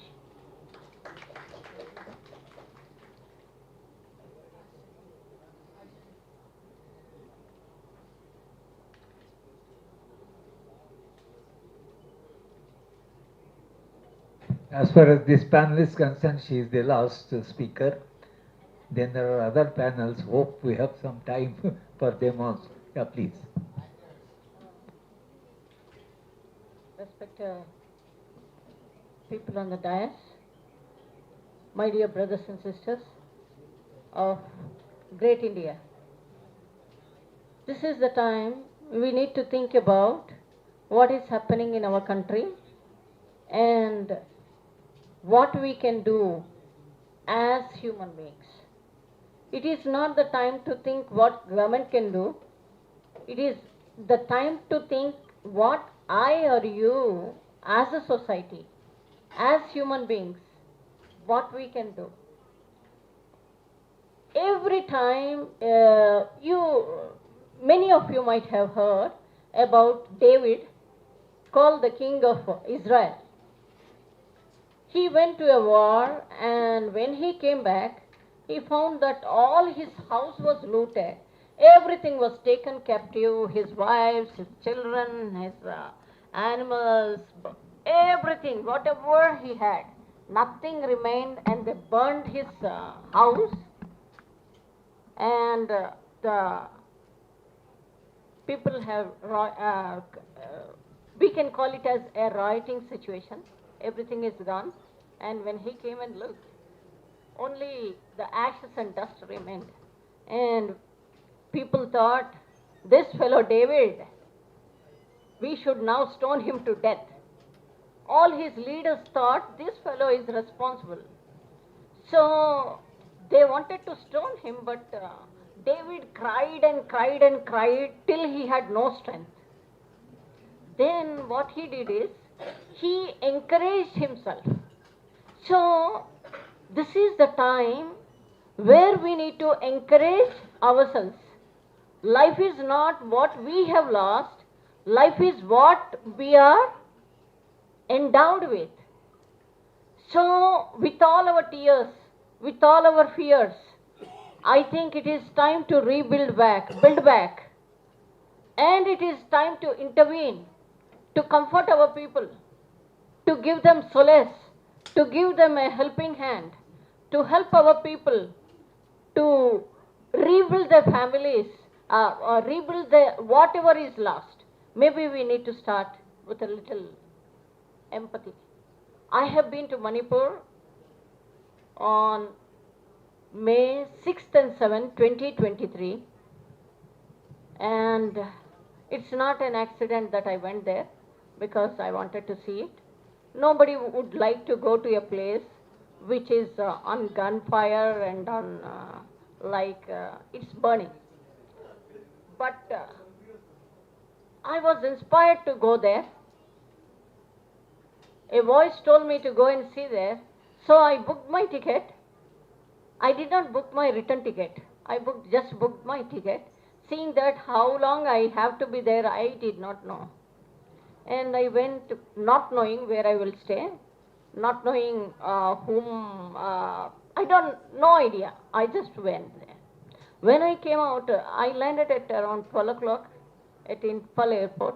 And the moment I came out, I was surprised and shocked because I was an immigration officer. I worked many years in IGI airport, and so when I came out of the airport, I saw hundreds of people sitting there.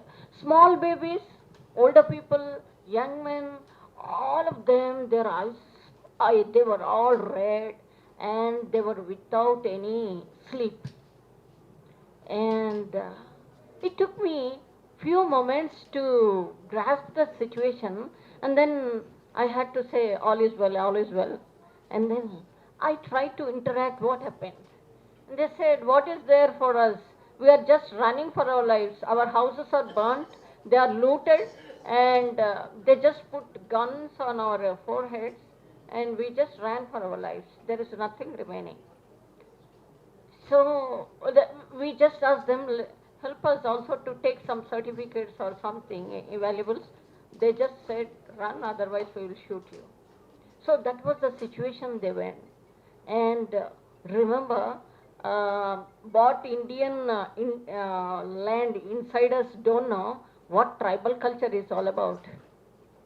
we think that tribals means something, but you know, the tribals in the northeast have palatial houses. They lead very good lives, and we think tribal means here in our society they are just poor, needy, people who are away from civilization. No, never. Those people, the tribals to the northeastern side, are a community of people who have their own culture, their own. See, this is a cookie shawl. Okay, so they have the cookie. This Manipur is the jewel of India. It's called the jewel of India. It has got 36 to 37. If I am wrong, please correct me. 37 tribal groups, subgroups, and all. So it is beautiful, a very beautiful place. If I would request you, you please go and visit that place. The people are very good. When I went there, I was frightened where I should stay. I contacted my office people. I came out of course, I gave up my job and I was just trying to understand India, what India means. So I just went there to see the conflict because I wanted to study what exactly it is, what is being reported, what exactly it is, the ground situation, the ground reality. So I saw burnt houses, I saw marked houses, cookie terrorist, uh, Muslim Pangal. Muslims are called Pangals there. They are Bengalis, basically. So, and then they called so many things are written. What is that? Drug, drug, cookie, drugs, uh, opium dealers, traders, whatnot. There were so many things that were there, and ultimately, I asked my office colleagues, "What is your advice to me?" They said, "First you book your return ticket." There was no internet facility at that time, so I asked one of my friends in Delhi, requested her to book a return ticket to me. So I did not get the ticket on that day. The next day I got the ticket. So I flew the next day when I came back, and I met, of course, I couldn't go to Lamka side, the first visit. I was just there in Imphal because there was no moment in and all the streets were deserted. There was only the sirens I could hear is the army people coming and dropping people at the airport. That was the safest location, what I felt is. And then I saw uh, people of various ages and groups there. So they lost everything in a moment of 2 days or 3 days. Almost, they burnt around more than 200 churches and 20, 60,000 people were displaced. Cookies, I meant to say. Of course, from that side also, Meitei people also came this side. Relief camps were everywhere, and that was the first visit. Then I subsequently visited it 6 more times, where I coordinated with the district administration for relief. And during that time, I was thinking of Manipur often because I saw the ground realities, and sometimes I used to feel that I am eating very nicely here, but how are those people, our people? I don't know what we have been thinking. Manipur is when we look at, I have seen this culture in India, like if you look at somebody other than your skin or kind, they simply call them Nepalis or Chinkis or something. That is very bad. We need to accept our people. We should accept them. Rather, we should invite them into the mainstream and we should learn their culture. Respect is what they require. Honor is what every human being requires. So, what we can do is, as Indians, as human beings, we need to empathize with their pain. Remember, let us put ourselves there in their pain. If I lost everything in a day. Whatever we have built is lost in a day. It is a lifetime saving. Burning a house is, what do we think? They have invested their whole of their savings into it. And what a terrible thing it is. They are running away. Officers, people who are very rich are running away with their the clothes that they wore, and they have to stand in the queue for food and all. So I will just conclude with these words. Let us be the light and the salt, so that we can bring the government, the reality to the government, so that we should intervene. Our main thing is we as citizens must intervene. This is the time we intervene and stand for them. May the Lord bless all of us.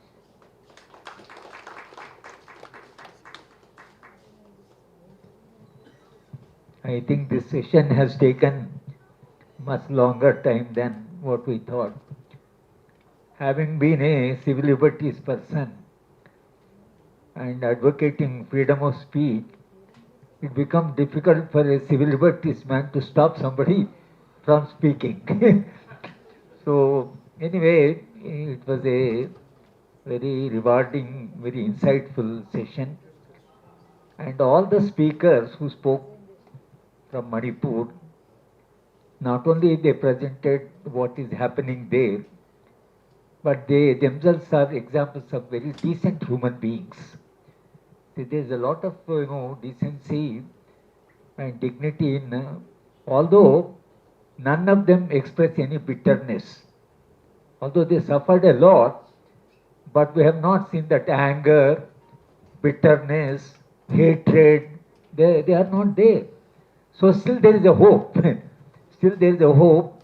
Hope from the other side, people who are concerned for the future, who are concerned with unity, harmony, even the religion, whatever religion they have, hope that peace will come back, and civil society from both the sides will play some important role in bringing back peace to Manipur and to Northeast, maybe to the whole country. I thank all the speakers for sharing their concern, their experience with the House. And this session is complete, but I don't know how Hemalata Garu is going to manage the rest of the session. And now it's for her. Thanks, Amma. I thank for giving me this opportunity. Why, sir? You can't thank. గౌరవనీయులు professor Haragopal sir, ఒకటి sir మీ దగ్గర నుంచి మేము miss అయ్యాం. ఈ పుస్తకానికి 4 మాటలు రాయమని 4 నెలల పాటు సార్ దగ్గర అలా వెయిట్ చేశాం. సార్ కొంత హెల్త్ బాగాలేక వివిధ కారణాల వల్ల ఆయన రాయలేకపోయారు. అయినప్పటికీ ఆయన ఈ పుస్తకం రాయడంలో ఎప్పుడు మాకు ఒక గైడెన్స్ ఇస్తూనే ఉన్నారు. దయచేసి మిత్రులందరికీ ఎందుకు అనుకుంటున్నా అంటే, ఈ సంఘీభావ కమిటీ ఈ మీటింగ్లో ఇంత పెద్ద 4 సెషన్స్ అవసరమా, ఇంతమంది అవసరమా అని చాలామంది అడిగారు. ఇది కేవలము ఒక బుక్ రిలీజ్ లాగా కాకుండా ఎక్కువ మంది మనమందరం కూడా అందరితో వాళ్ళతో కలిసి ఉన్నామని చెప్పడం కోసము, వివిధ అంశాలని తడమడం కోసము ఈ సభను ఏర్పాటు చేయడమైంది.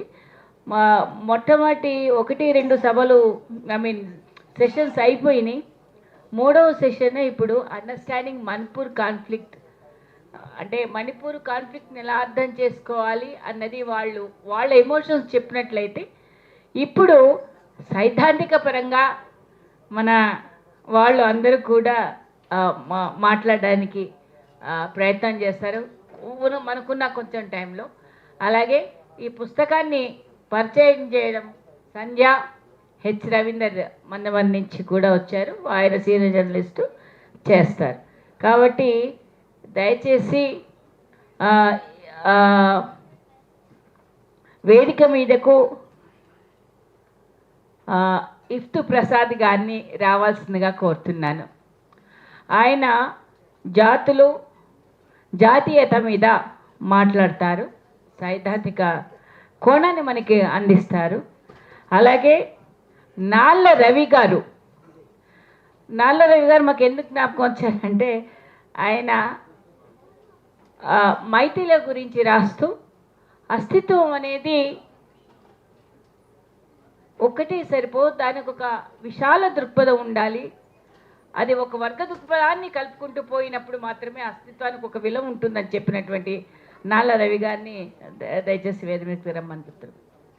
అలాగే హెచ్ రవీందర్ మన్నమరి నుంచి, ఆయన సీనియర్ జర్నలిస్టులు, దయచేసి రావాల్సిందిగా కోరుతున్నాను. అన్నిటికంటే మా అన్న కొత్తగూడెం అన్న, మా ఎస్సీ అన్న, మా జిల్లా అన్న, కాబట్టి దయచేసి ఎస్సీ అన్నని ఇక్కడ రావాల్సిందిగా కోరుతున్నాను. సాధినేని వెంకటేశ్వర్లు అన్నని. ఈ ముగ్గురు మనకి ఒక సైద్ధాంతిక దృక్పథాన్ని మనకి ఇవ్వాల్సిందిగా కోరుతున్నాను. మొట్టమొదటిగా ఇఫ్తు ప్రసాద్ అన్నగా పిపి గారు ఈ పుస్తకంలో జాతులు జాతీయత అనే ఒక అంశం మీద రాశారు, వారిని మాట్లాడవలసిందిగా కోరుతున్నాను. నాళ్ళ రవి గారు మాట్లాడిన తర్వాత పుస్తక పరిచయం సంధ్యాను వాళ్ళు చేస్తారు.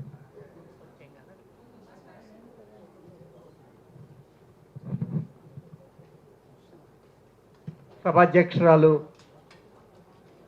హేమలలిత గారు, వేదిక మీద ఉన్న సహా వక్తలు, ప్రియమైన మిత్రులారా, మణిపూరు భారతదేశంలో ఉందని భారతదేశ ప్రజలు అనుకుంటున్నారు. మణిపూరు ప్రజలు భారతదేశంలో తాము ఉన్నామని మానసికంగా భావించటం లేదు.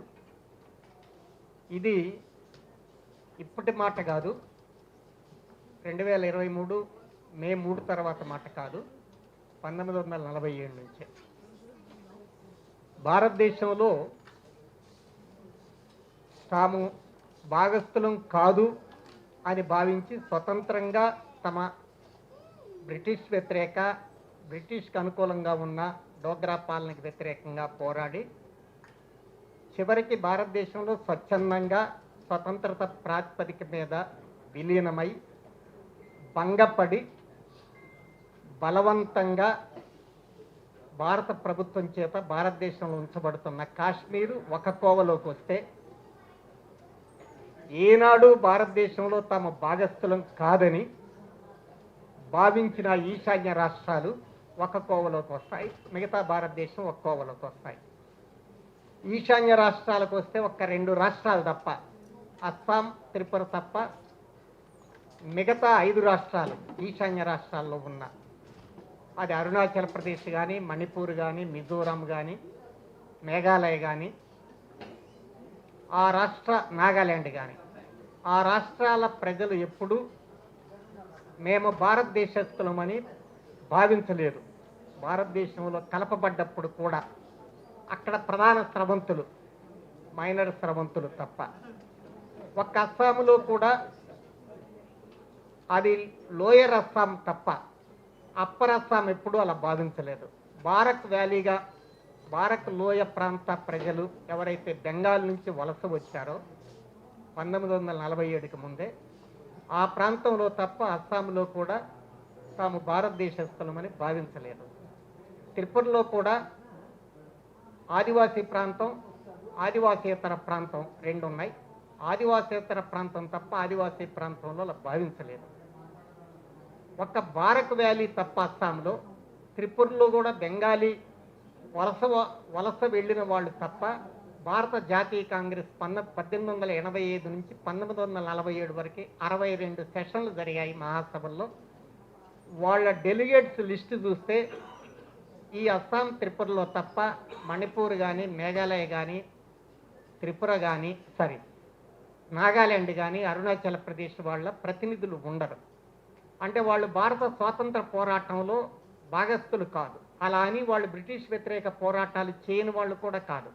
వాళ్ళు బ్రిటిష్ వ్యతిరేక పోరాటాలు చేశారు, బట్ భారతీయులతో జట్టు కలిసి చేతులు కలిపి పోరాడిన వాళ్ళు కాదు, ఒక్క బారక్ వ్యాలీ ప్రజలు అస్సాంలో తప్ప. అంటే మొట్టమొదటి నుంచి కూడా వాళ్ళు భారత ప్రభుత్వాన్ని, భారత్లో కలవడాన్ని జీర్ణించుకోలేదు. అది తర్వాత అనేక ఒప్పందాలు, 370లో డీలు అని అవి అని అనేక రకాలైనటువంటి అవకాశాలు కల్పిస్తూ నెహ్రూ ప్రభుత్వం వచ్చినా ఒక క్రీమీ లేయర్ తప్ప అక్కడ ఎంతో కొంత కొద్దిగా పెట్టుబడులు, వ్యాపార, వర్తక, వాణిజ్య రంగాలకు వచ్చినటువంటి క్రీమీ లేయర్ తప్ప ఆ సివిల్ సొసైటీలో సాధారణ సివిల్ సొసైటీ ఎవరు కూడా తాము భారత దేశస్థులమని భావన లేదు. అందుకే వాళ్ళు ఇండియన్ స్టేట్ అంటుంటారు. అంటే ఇండియన్ స్టేట్ని పరాయి ప్రాంతంగా మాత్రమే భావిస్తుంటారు. కానీ భారతదేశంలో మిగతా రాష్ట్రాలు అంటే తెలుగు ప్రాంతంతో సహా, అది తమిళం కానీ, మలయాళం కానీ, కన్నడం కానీ, మరాఠీ కానీ, ఒరియా కానీ, బెంగాలీ కానీ, ఇలాంటి ప్రాంతాల వాళ్ళల్లో అక్కడ పెట్టుబడులు కొంత అభివృద్ధి అయ్యాయి. ఆ పెట్టుబడులు స్వాతంత్రోద్యమంలో పెట్టుబడులు విలీనమయ్యాయి. అదేవిధంగా ప్రజలు కూడా, పీడిత ప్రజలు కూడా విలీనమయ్యారు. అందుకని ఒకవైపున పెట్టుబడి, స్థానిక పెట్టుబడులు, ఒకవైపున స్థానిక పీడిత ప్రజలు, ఉభయల మధ్యన కూడా ఒక సమన్వయం ఏర్పడింది. అది బ్రిటిష్ వ్యతిరేక ప్రాతిపదిక మీద ఏర్పడింది. అందుకని ఆ క్రమంలో భారతదేశస్థులం మేము అని భావించారు. కన్యాకుమారి నుంచి కాశ్మీర్ వరకు కాదు, అది ఢిల్లీ వరకు, హిమాచల్ ప్రదేశ్ వరకు భారతీయులం, మేము భారతదేశంగా ఏర్పడాలి అని మానసికంగా కూడా కోరుకున్నారు. రాజకీయంగానే కాకుండా మానసికంగా కోరుకున్న ఫలితంగా ఆ భౌగోళిక ప్రాంతం వరకు వాస్తవానికి నిజమైన భారతదేశంగా ఏర్పడింది.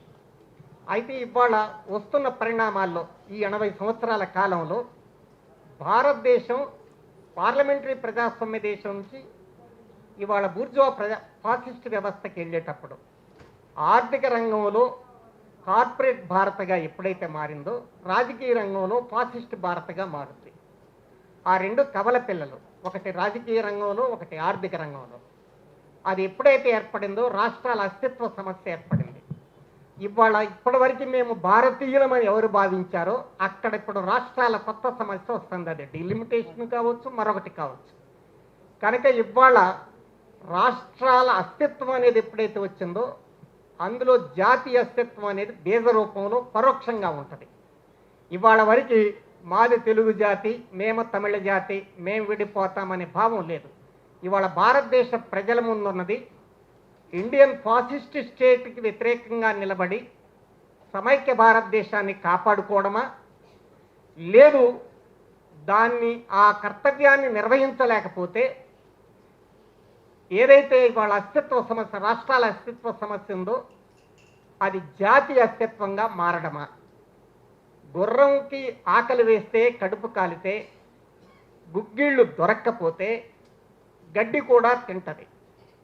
ఇవాళ దేశ సమగ్రతని ఆంజనేయుడు భక్తుల్లాగా రాముడి దగ్గర నేను భక్తుడిని చాటుకోవడానికి గుండెలు చీల్చుకున్న ఆంజనేయ భక్తుల్లాగా మా దేశం భారత సమగ్రత అని విర్రవీగినటువంటి ప్రజలు కూడా రేపు ఫాసిస్ట్ భారత్ కింద అణిచివేయబడ్డ రోజున ఏదో ఒక ట్రిగ్గర్ పాయింట్లో రాష్ట్రాల అస్తిత్వ సమస్య జాతుల అస్తిత్వంగా మారే అవకాశం ఉంటుంది.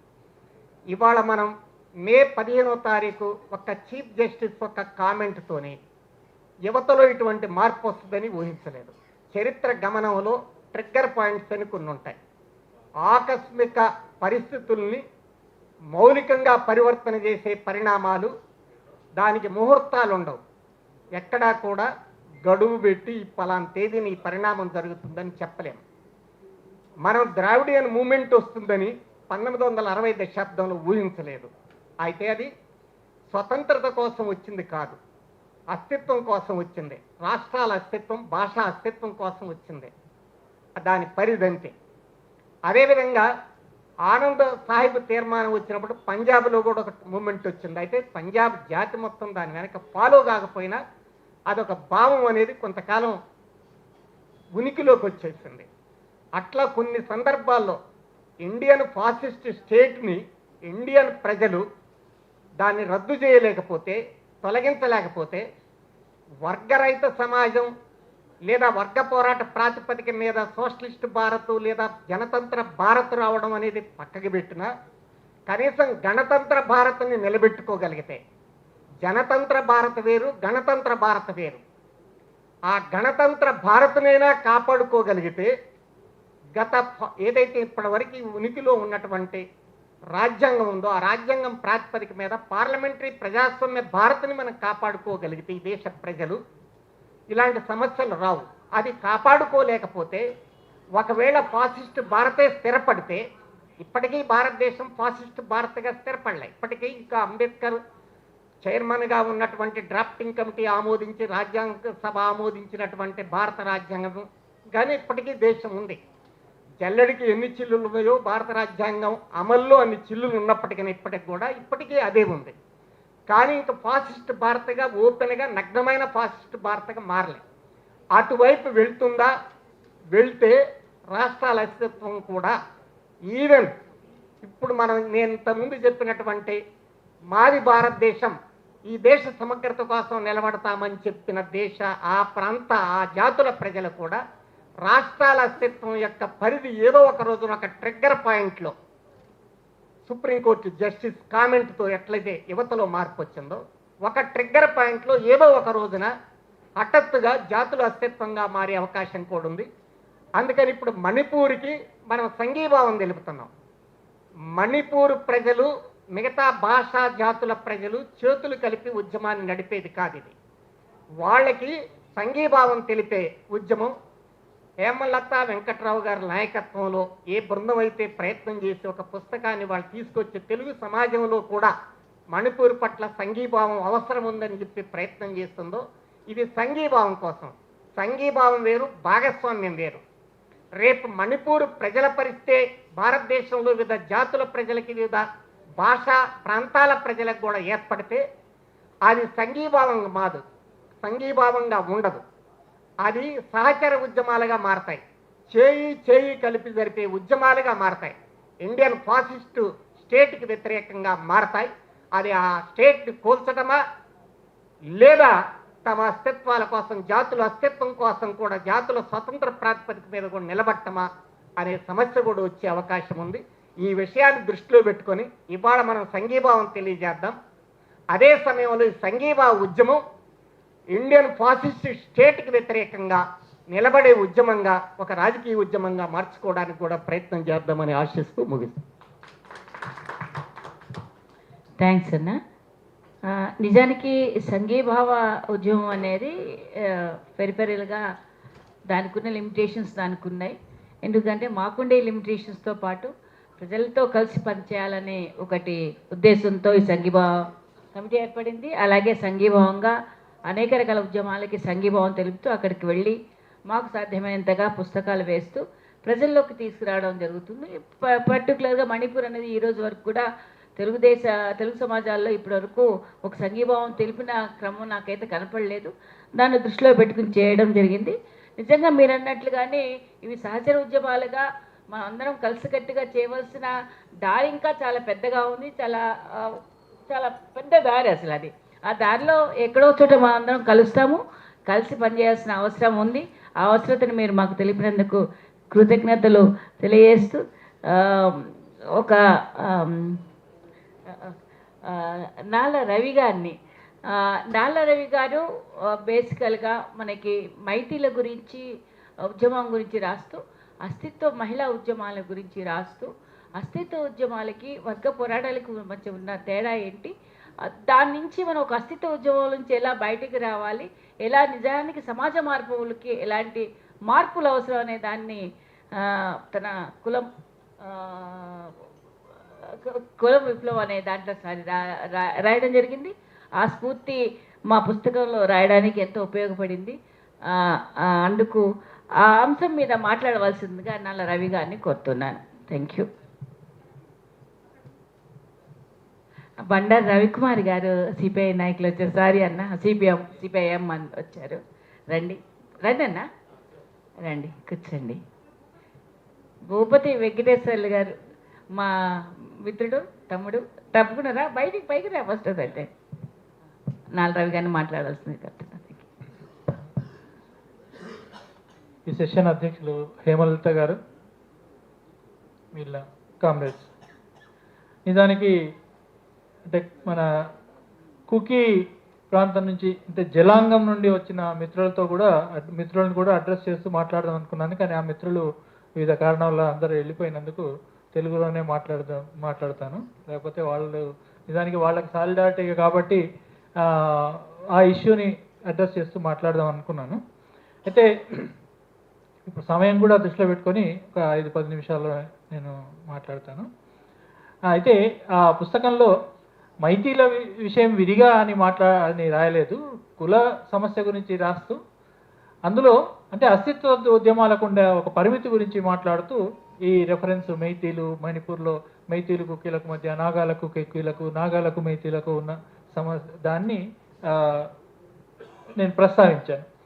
అయితే మనం ఇక్కడ దేశాలు స్వాతంత్రాన్ని, జాతులు విముక్తిని, ప్రజలు విప్లవాన్ని కోరుతున్నారు అని దశాబ్దాలుగా నినదించిన తరం మనది. అట్లాగే ముఖ్యంగా భారతదేశ సందర్భంలో జాతుల విముక్తి అన్నప్పుడు ప్రధానంగా సరే దేశంలో మనం అన్ని తమిళ జాతి, తెలుగు జాతి ఇవన్నీ ఉన్నా ప్రధానంగా కాశ్మీరు, ఈశాన్య రాష్ట్రాలకు చెందిన జాతుల విముక్తి గురించి మాట్లాడాం.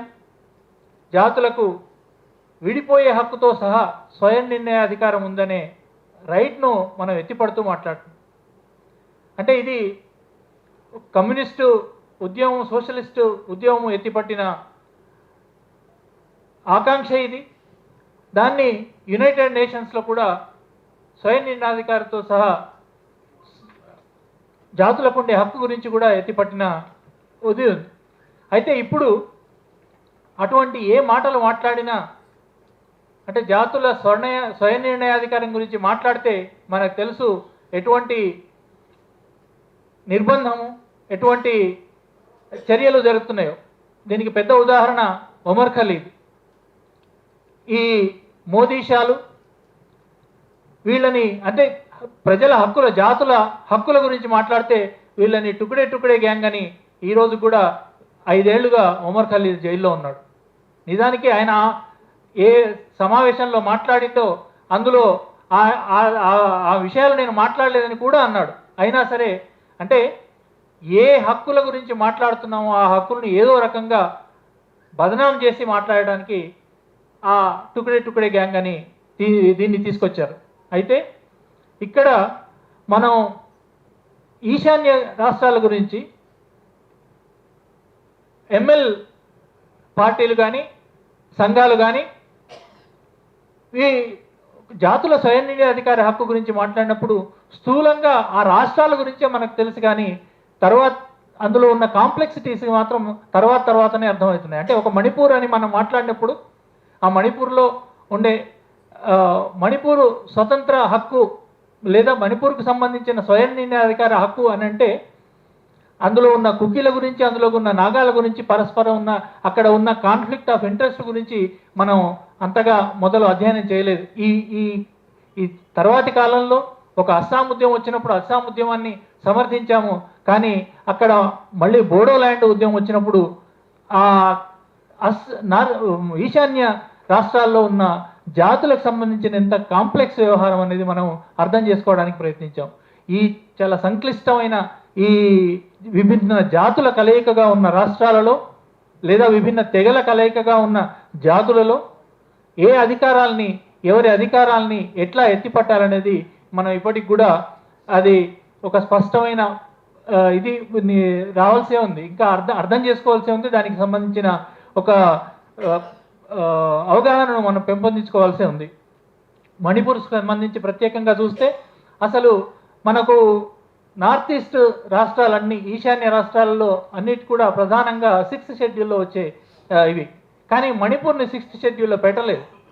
నిజానికి మనం ఇంతకుముందే మన మిత్రులు కూడా మాట్లాడారు, అక్కడ 90% అంతా హిల్ ఏరియాస్, అంటే అక్కడ 90% ట్రైబల్ ఏరియాస్. 90% ట్రైబల్ ఏరియా ఉన్న రాష్ట్రంలో అది 6th షెడ్యూల్ కింద లేదు, రాజ్యాంగంలోని 6th షెడ్యూల్ కింద లేదు. ఇది చాలా విచిత్రమైన విషయం. ఎందుకంటే రాజ్యాంగం రాసుకున్న నాటికి మణిపూర్ భారతదేశంలో భాగం కాలేదు. 1947 నాటికి మణిపూర్ భాగం, 1947 ఆగస్టు 15 నాడు మణిపూర్ భారతదేశంలో భాగం కాదు. ఆ తర్వాత అక్కడి అది స్వతంత్ర స్టేట్. ఆ తర్వాత 48లో ఇది భారత ప్రభుత్వం ఒత్తిడి కూడా పెట్టి మణిపూర్ని ఇండియాలో కలుపుకోవడం జరిగింది. అట్లా అప్పుడే దీనికి సంబంధించిన చర్చ వచ్చినప్పుడు 6th షెడ్యూల్లో చేర్చాలన్నప్పుడు మైతీలు అంటే 10% ఉన్న అక్కడ ప్రధానంగా ఉన్న మైతీలు దీన్ని 6th షెడ్యూల్లో చేర్చడానికి వీల్లేదు అని పట్టుబట్టడం వల్ల, రాజకీయంగా వాళ్లకు పలుకుబడి ఉండడం వల్ల మొత్తం దేశంలో అంతటా కూడా ఆదివాసీలకు పలుకుబడి, రాజకీయ పలుకుబడి చాలా తక్కువగా ఉండడం వల్ల ఎన్నో హక్కులు కోల్పోయారు. కానీ కొన్ని ఏర్పరచుకోగలిగిండ్రు. మణిపూర్లో మాత్రం అది మైతీలు అపోజ్ చేయడం వల్ల 6th షెడ్యూల్ లేకపోయింది. అది ఆ తర్వాత 371C కింద అక్కడ హిల్ ప్రాంతాల్లో కొన్ని అధికారాలు 371C ప్రకారం అధికారాలు ఉన్న కొన్ని హక్కులు వచ్చిన కనీసం ఆ హక్కులు కూడా అక్కడ అమలు చేయడం లేదనేది కుకీలు కానీ నాగాలు కానీ వాళ్ళకున్న ప్రధానమైన విమర్శ.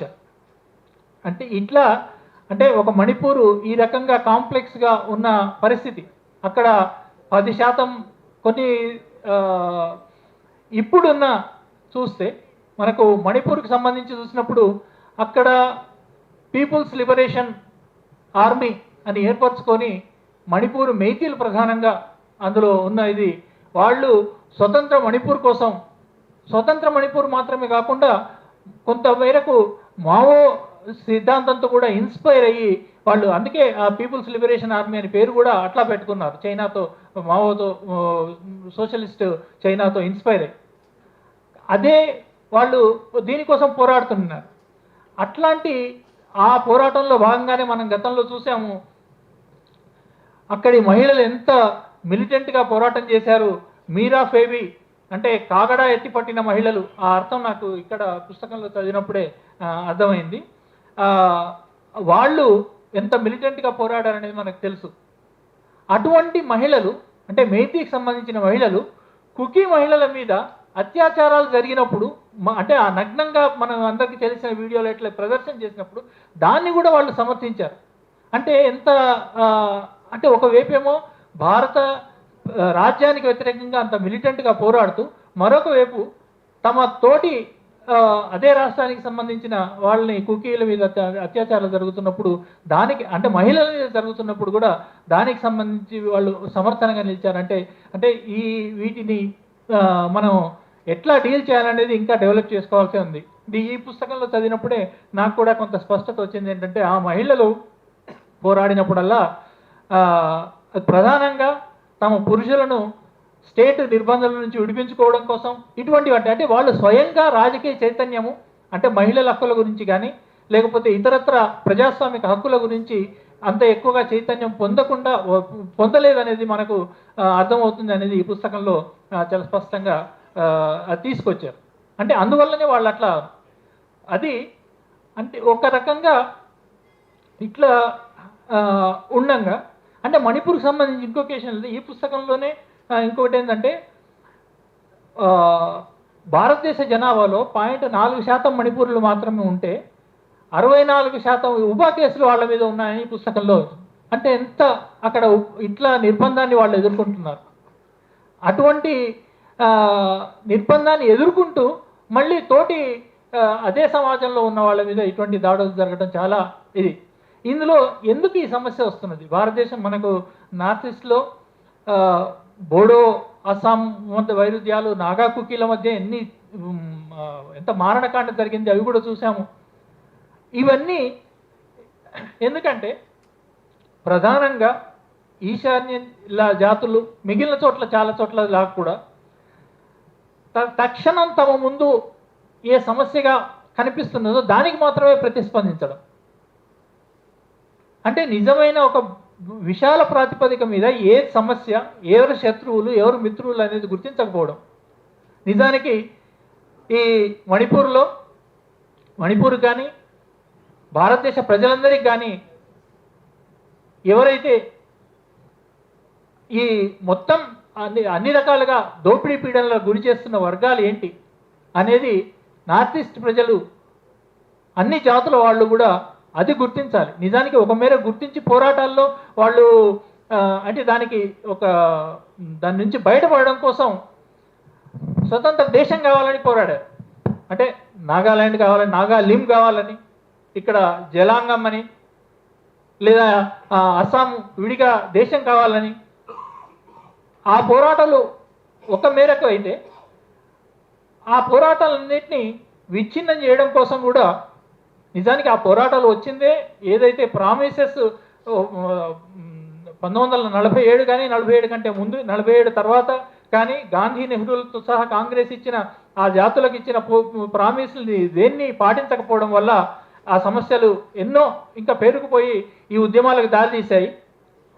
అవి వాటిలోకి పోవడం కాదు కానీ అంటే ఆ ఉద్యమాలని మళ్ళీ ఈ రాజ్యమే కేంద్ర ప్రభుత్వం, ముఖ్యంగా కేంద్ర ప్రభుత్వంలోని పాలక వర్గాలు ఏవైతే ఉన్నాయో, దళారీ పెట్టుబడిదారి వర్గం ఏదైతే ఉందో, బడా దళారీ పెట్టుబడిదారు ఏదైతే వర్గం ఉందో, అది ఈ జాతులన్నిటికీ శత్రువు, అందరి దోపిడీని చేస్తున్న శత్రువు అది అని గ్రహించగలిగే చైతన్యం నిజానికి ఇక్కడ మిత్రులు కుకీ సంబంధించిన మిత్రులు ఉంటే ఆ క్వశ్చన్ అడ్రస్ చేయాలనుకున్నాను. కానీ ఏదైనా మనకు అవకాశం ఉన్నది ఆ విషయానికి సంబంధించి కూడా చెప్పాలి. ఎందుకంటే చాలా చిన్న ఉదాహరణ, లేటెస్ట్ ఉదాహరణ, లద్దాఖ్కు సంబంధించి 6th షెడ్యూల్లో చేర్చాలని అమిత్ షా వెళ్ళి అక్కడ అనౌన్స్ చేశాడు.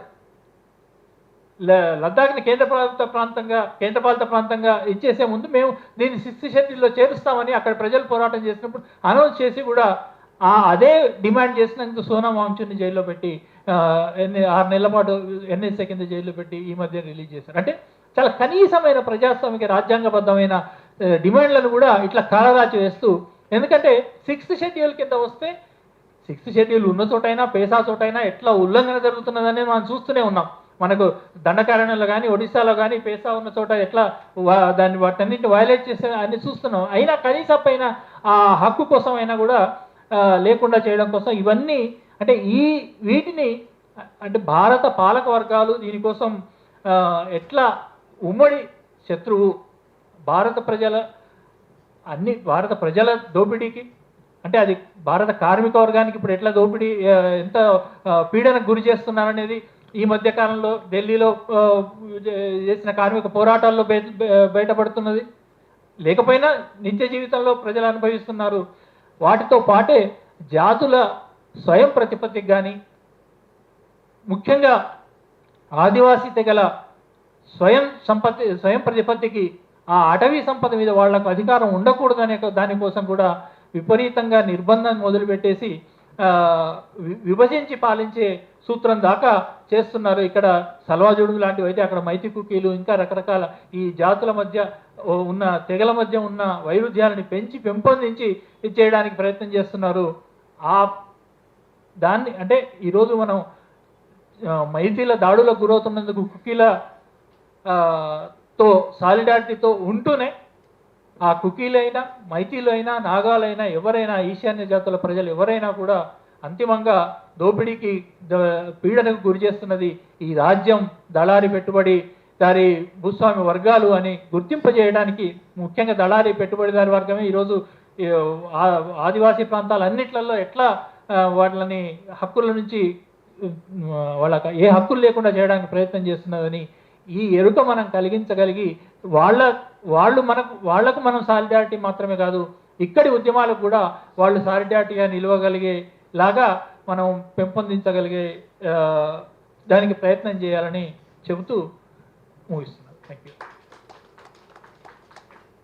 థ్యాంక్ యూ రావు గారు. నిజానికి సమయము తక్కువేగానే ఉంది మీరు అన్నట్టుగానే, కానీ వాళ్ళ కోరిక మేరకే మేము 6 గంటల నుంచి పెట్టడం జరిగింది.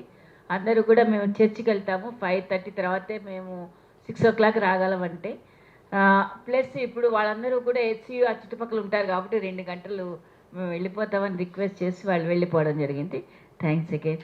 తర్వాత ఇప్పుడు పుస్తకాన్ని పరిచయం చేయడానికి మనకి వి సంధ్య కన్వీనర్ POW చేస్తారు బ్రీఫ్గా.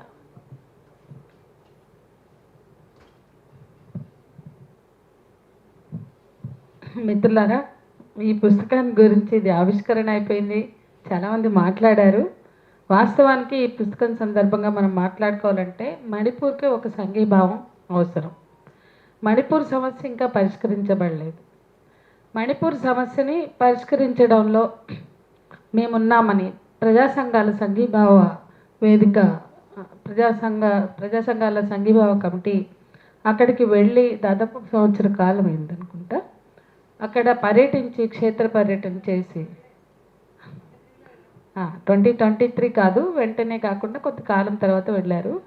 2 సంవత్సరాల క్రితమే వెళ్ళారు. క్షేత్ర పర్యటన చేసి ఈ పుస్తకాన్ని తీసుకురావడం ఆలస్యంగా అయినా, ఎందుకంటే ఇది ఇంకా ఆరని మంటలుగా రగులుతున్నటువంటి సమస్య. ఈ పుస్తకం గురించి పరిచయం చేసేటప్పుడు సంక్షిప్తంగా, ఇప్పుడు చాలా తక్కువ మంది ఉన్నారు, వక్తలు ఎక్కువ ఉన్నారు. ముందు అంత తక్కువ టైంలో 4 సెషన్స్ పెట్టుకోవద్దని నేను హేమలలితకి సూచిస్తూ, ఇన్ని సెషన్స్ పెడితే చాలా కష్టం, అయినా పుస్తకం అందరి చేతిలో ఉంది, అందరు చదువుతారని ఆశిస్తూ 2 విషయాలు చెప్తాను నేను. ఇక్కడ ప్రొఫెసర్ హరగోపాల్ గారు కూడా ఉన్నారు. మనం విప్లవోద్యమంలో పనిచేస్తూ, మేము మహిళా సంఘంగా పనిచేస్తున్న ఈ కాలంలో మణిపూర్ అత్యాచారాలు కానీ, ఈశాన్య రాష్ట్రాల్లో సాగుతున్న నిర్బంధం కానీ, ఈశాన్య ప్రాంతాల్లో జరుగుతున్నటువంటి మహిళల అత్యాచారాలు అనేక సార్లు ఎజెండా మీదకి వచ్చింది. మణిపూర్ తల్లుల పోరాటాలు, మైతీ తెగకు చెందినటువంటి మహిళలే కావచ్చు. సార్ ఎప్పుడూ ఒక మాట చెప్తూ ఉండేవారు. ఆ మీటింగుల్లో మేము నిర్వహించిన, మా ప్రగతిశీల మహిళా సంఘం నిర్వహించిన మీటింగ్లో మాట్లాడుతూ, సారు నేను మొదటిసారి సార్ దగ్గర నుంచే విన్నాను, తర్వాత కొంత చదువుకున్నాం. అదేంటంటే, నెహ్రూ గారు 48కి ముందు విలీనం కోసం ఈ ఈశాన్య రాష్ట్రాన్ని భారతదేశంలో విలీనం చేయమని కోరిన సందర్భంలో ముందు లేఖ రాసి విలీనం చేయమని కోరితే ఈశాన్య రాష్ట్రాల వాళ్ళు తిరస్కరించారు. దానిలో ఒక అంశం, మీ భూభాగంలో, మీ దేశంలో స్త్రీలపై అత్యాచారాలు ఉన్నాయి, అనేక దొంగతనాలు, అత్యాచారాలు, నేరాలు, నేరమయమైనటువంటి సంస్కృతి మీ దేశంలో ఉంది, మీ సమాజంలో ఉంది. మీరు మమ్మల్ని వాళ్ళ దేశంలో కలపమంటున్నారు. భారతదేశంలో మాది భిన్నమైన సంస్కృతి, భిన్నమైన మా సంస్కృతి సాంప్రదాయ ఆచారాలన్నీ వేరు. ముఖ్యంగా స్త్రీలపై అత్యాచారాల నేపథ్యంలో సార్ మాట్లాడింది, మీ దేశంలో కలిపితే మాకు అత్యాచారాల సంస్కృతి లేదు, మీ దేశంలో ఈరోజు మీ సమాజంలో ఉన్న ఇవన్నీ కూడా మాకు కూడా తగులుకుంటాయి అని చెప్పి మాట్లాడినట్టుగా సార్ ఒక సందర్భంలో మా మీటింగ్లో చెప్పారు. సరే, నేనేమంటున్నా అంటే, అత్యాచారాలు లేని భూభాగాలు ఈ దేశంలో ఉన్నాయి, అవి ఆదివాసీ ప్రాంతాలే. ఈ వెలుగులో మేము ఆదిలాబాద్ నుంచి శ్రీకాకుళం వరకు కూడా అత్యాచారాలు ఎట్లా జరిగాయంటే, అత్యాచారాలు ఆదివాసీ ప్రజల మధ్య లేవు, ఒకప్పుడు ఈశాన్య ప్రాంతాల్లో లేవు. ఎప్పుడైతే మైదాన ప్రాంతాల ప్రజలు అక్కడికి వెళ్ళారో అత్యాచార సంస్కృతి ప్రారంభమైంది. ఎప్పుడైతే మొత్తం ఈశాన్య ప్రాంతాల్లో జాతుల సమస్య, అందులో భాగంగా సైన్యం అణిచివేత, కేంద్ర ప్రభుత్వాల దౌర్జన్యకాండ, సైన్యం అణిచివేత, కాన్ఫ్లిక్ట్స్ మొత్తం కూడా వచ్చాయి. అప్పుడే అత్యాచారాలు అక్కడ ప్రారంభమయ్యాయి ఈశాన్య రాష్ట్రాల్లో. కానీ అదొక అంశం. దాన్ని బ్యాక్డ్రాప్గా చూస్తే, ఆనాడు మైతై తెగకు చెందిన ఆడవాళ్ళు విసిగిపోయి ఆ మణిపూర్ తల్లులు ఆ రోజు ఆ మిలిటరీ రెజిమెంట్స్ ముందు, అనేక రకాల మిలిటరీ ఎన్కాంప్మెంట్స్ ముందు ఎట్లా ప్రొటెస్ట్ చేశారో మనందరికీ తెలుసు. మరి ఆ రోజు దేశభక్తులుగా ఉన్న కుక్కీలు కానీ, నాగాలు కానీ, మనకి మొత్తంగా కూడా చరిత్ర చూస్తే, నేను అందరి డీటెయిల్స్లోకి వెళ్ళను, నేను కూడా ఒక వ్యాసం రాశాను దీని మీద. కానీ ఆ రోజు పోరాడిన వాళ్ళు, ఆ జాతుల పోరాటంలో అగ్రగామిగా నిలబడిన వాళ్ళు మైతీలైతే, ఆ రోజు ఆ కాలంలో మొత్తంగా కూడా సైన్యంలో చేరి భారతదేశానికి సేవలు అందించిన వాళ్ళు ఈ ఆదివాసీ తెగలు.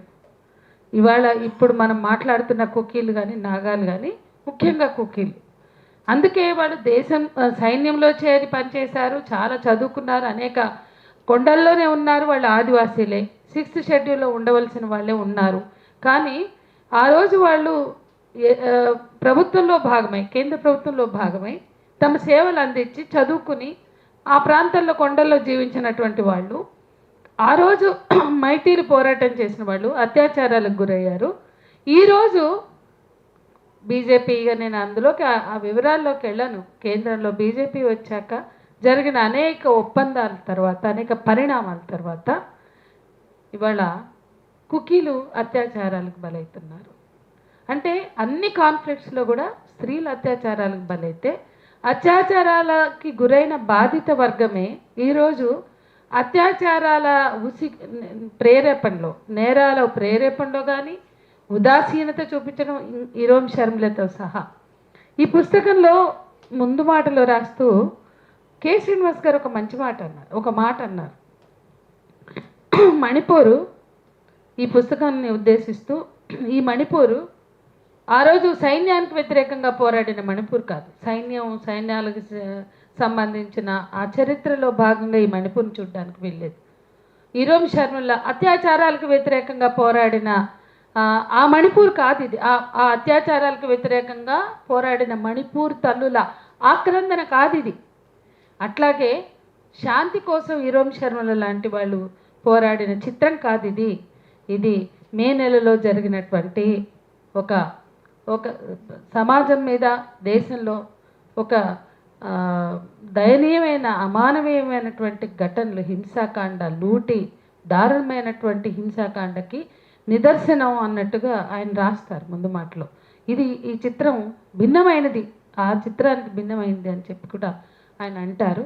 ఈ పుస్తకం అంతా కూడా అనేక అంశాలు ప్రస్తావించిన ఒక మహిళా సంఘం కార్యకర్తగా నేను అసలు అత్యాచారాల అర్థాలు, అంటే అత్యాచారాలు ఎవరు పరిపాలించినా స్త్రీల అత్యాచారాలకి గురైనటువంటి అంశాన్ని మనం పరిగణలోకి తీసుకుని ఈరోజు పవర్ ఎక్సైజ్లో భాగంగా, పవర్ కాన్ఫ్లిక్ట్స్లో భాగంగా అత్యాచారాలు ఎట్లుంటాయి అని చెప్పడానికి మణిపూర్ కన్నా ఉదాహరణ ఇంకోటి లేదేమో ఈ దేశంలో. అనేక కాన్ఫ్లిక్ట్స్లో మహిళలపై హింస అంటే రాజ్యహింస ఉంటుంది, రాజ్యహింసలో భాగంగా కూడా లైంగిక హింస ఉంటుంది. ఇవాళ దండకారణ్యంలో స్త్రీలు ఎదుర్కొంటున్నటువంటి హింస, మొన్నటి వరకు సాగినటువంటి ఆపరేషన్ కగార్లో భాగంగా లైంగిక దాడులు, హత్యాకాండలు, ఎఫ్ఐఆర్లు కూడా ఫైల్ కానటువంటి ఒక దృశ్యం మనకి ఇప్పటికీ కూడా వెంటాడుతుంది. వాటికి కూడా మధ్య భారతంలో, ఛత్తీస్గఢ్, బస్తరా, జార్ఖండ్, మొత్తంగా కూడా మధ్య భారతంలో వేలాది సంఘటనలు జరిగాయి. మొత్తంగా ఆపరేషన్ కగార్ వరకు కూడా చూసుకుంటే సోనీశ్వరి లాంటి వాళ్ళు ఎంతోమంది, ఎన్నో రిపోర్ట్స్ కూడా బయటకు వచ్చాయి దండకారణ్యం మధ్య భారతంలో జరుగుతున్నటువంటి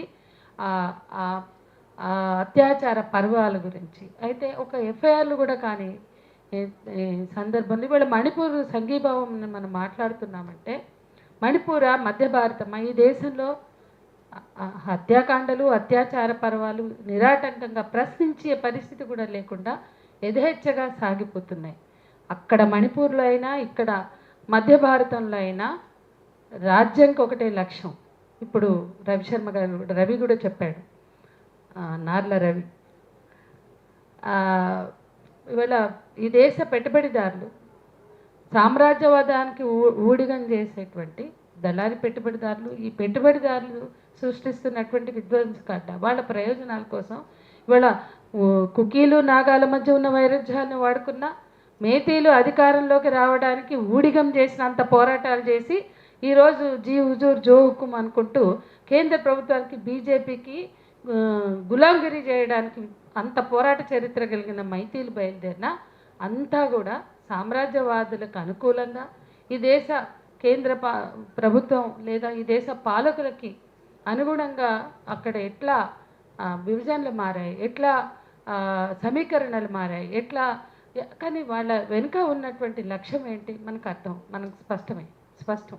ఇవాళ మధ్య భారతంలో జరిగినటువంటి ఆ ఆపరేషన్ కగార్ విధ్వంసకాండ, ఆ మారణకాండలు వెనుకున్న, మణిపూర్ మారణకాండలు వెనుకున్న, మణిపూర్ తల్లుల్ని అత్యాచారానికి నిలువెత్తు నిదర్శనంగా నిలబెట్టినా, మొన్న బహిరంగంగా ఊరేగించినా కూడా ఈ దేశ పాలకులు మాట్లాడరు. ఈ దేశంలో స్త్రీలను గౌరవిస్తామని చెప్పేటువంటి ఈ దేశంలో ఆ స్త్రీల గౌరవం కాదు కదా, కనీసమైనటువంటి ప్రశ్న కూడా, అభిప్రాయం కూడా వ్యక్తం చేయని పార్లమెంటులు నిలువెల్లు సాక్ష్యంగా నిలబడిపోయినటువంటి ఈ దేశంలో అత్యాచారాల పర్వాలకి సాక్షిగా నగ్న ప్రదర్శనలకి నిలువెత్తు నిదర్శనంగా ఈ దేశ పార్లమెంటులు మిగిలిపోయినాయి. అక్కడ బీజేపీ ఎంపీ వచ్చి గగ్గోలు పెట్టాడు. మణిపూర్ నుంచి ఒక బీజేపీ ఎంపీ వచ్చి నా గడ్డ మీద నా ప్రాంతంలో తల్లుల్ని అత్యాచారాలు చేశారు, అక్కడ విధ్వంసకాండ, అక్కడ లూటీలు ఎట్లా జరిగినాయి, గృహ దహనాలు ఎట్లా జరిగినాయి, ఎంతమంది చనిపోయారు, 250 మంది చనిపోయారు, 60-70 వేల మంది గల్లంతయ్యారు, ఇళ్ళు వదిలి పారిపోయారు. దీని మీద ఒక బీజేపీ ఎంపీ మాట్లాడితే కూడా స్పందించని ఒక పార్లమెంటరీ వ్యవస్థ ఇది. ఇవాళ మనం ఈ సందర్భంగా ఎంత మోకరి, ఎంత ఈ పార్లమెంట్ ఎటువంటి పార్లమెంటుగా ఈరోజు ఉంది అనేది ఇవాళ ఈ ప్రజాస్వామ్యాన్ని మనం ప్రశ్నించాలి. అతి గొప్ప పెద్ద ప్రజాస్వామ్య దేశంలో ఇవన్నీ కూడా మణిపూర్కి సంఘీభావం చెప్పడం అంటే ఈ ప్రజాస్వామ్యాన్ని పరిరక్షించుకోవడమే. ప్రజాస్వామ్యం ఇవాళ పూర్తిగా గల్లంతైపోయినటువంటి సందర్భంలో ప్రజాస్వామ్యం ఇక్కడ వీళ్ళు ఈ పుస్తకంలో రాస్తారు ప్రారంభంలోనే. మణిపూరు అంటే ప్రజాస్వామ్యాన్ని ప్రశ్నించడమే, ప్రజాస్వామ్యాన్ని కోరుకోవడమే మణిపూర్ సంఘీభావం అంటే అని. ఇది ఈ పుస్తకంలో 3 చట్టాలు ఉన్నాయి. ఒకటి ఆలోచన చట్టం, అవగాహన చట్టం, మూడవది అనుభవాల చట్టం. ఈ 3 చట్టాల్లో అనేక ఆలోచనలని బంధించారు, అవగాహన కల్పించే ప్రయత్నం చేశారు. పాణి రాసిన పుస్తకంలోంచి ఒక భాగం తీసుకున్నారు. అట్లాగే దీనిలో ముందుగానే నందితా హక్సర్ ఆమె శాంతిని కోరుతూ ఆమె ఆవేదన అంటే ఇరోమ్ శర్మల లాంటి వాళ్ళ శాంతియుత పోరాటాలు ఎంత ఆత్మవంచనతో కూడుకున్నాయి, ఎంత కుట్రతో కూడుకున్నాయి అనేది కూడా ఆమె చాలా బాగా రాశారు ఇందులో. అట్లాగే ఇక సమయం లేదు కాబట్టి ఇందులో అన్ని వ్యాసాలు కూడా పరిశీలన చేసి రాయడమే కాకుండా ఒక అవగాహన కనిపించాయి. అట్లాగే కొన్ని జార్గాన్స్, కొన్ని పదాలు కూడా అసలు మనకు తెలియవు అంతకుముందు. దీని హెడ్డింగ్లోనే ఉంది అట్లాంటి అంటే ఈ జలాంగం అనే దాన్ని కూడా వీళ్ళు చెప్పే వరకు మనకు అర్థం తెలియదు. అట్లా మణిపూర్ సంస్కృతిని, భాషని, ఆ పోరాట స్పిరిట్ని అన్నీ కూడా అందించే ప్రయత్నం ఈ పుస్తకాల్లో చేశారు. అన్నిటికన్నా మించి ఆదివాసీల విముక్తి కోసం అని అనను కానీ ఆదివాసీల హక్కుల కోసం, ఆదివాసీల హక్కుల పరిరక్షణ కోసం గొంతెత్తిన ఒక పాస్టర్ స్టాన్ స్వామికి అంకితం చేశారు ఈ పుస్తకాన్ని. చాలా రిలవెన్స్ ఉంది. మణిపూర్ ప్రాంతంలో ఉండే క్రైస్తవ చర్చిలు, అక్కడ ఉన్న ఫ్రీడమ్, ఆ థియలాజికల్ ఆ ఫ్రీడమ్ కోసం చేసినటువంటి దాన్ని కూడా ఇక్కడ వీళ్ళు చూపించారు. ఈ పుస్తకంలో అనేక అంశాలు ఉన్నాయి. ఇది సమయం లేదు కానీ ఈ అవగాహన చట్టంలో వాళ్ళు మనకు అందించిన అవగాహన, అనుభవాల్లో వాళ్ళ పరిశీలన, ఇవన్నీ కూడా చదివి మణిపూర్కి సంఘీభావం తెలపవలసిన అవసరం ఎంతైనా ఉందని చెప్తూ థ్యాంక్ యూ. థ్యాంక్ యూ సంధ్య. ఇక్కడ 2 విషయాలు ఉన్నాయండి. ఒకటి ఏంటంటే ప్రజల కుకీల గుండె చప్పుడు వినాలనుకున్నాము. రెండవది మన మద్దతు తెలపాలని.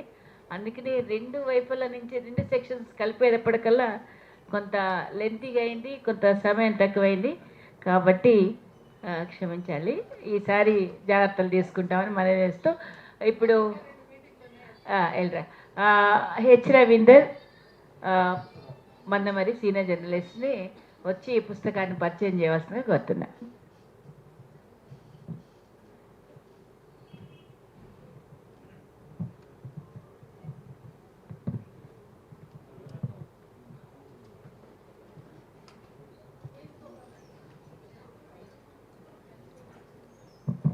అందరికీ నమస్తే.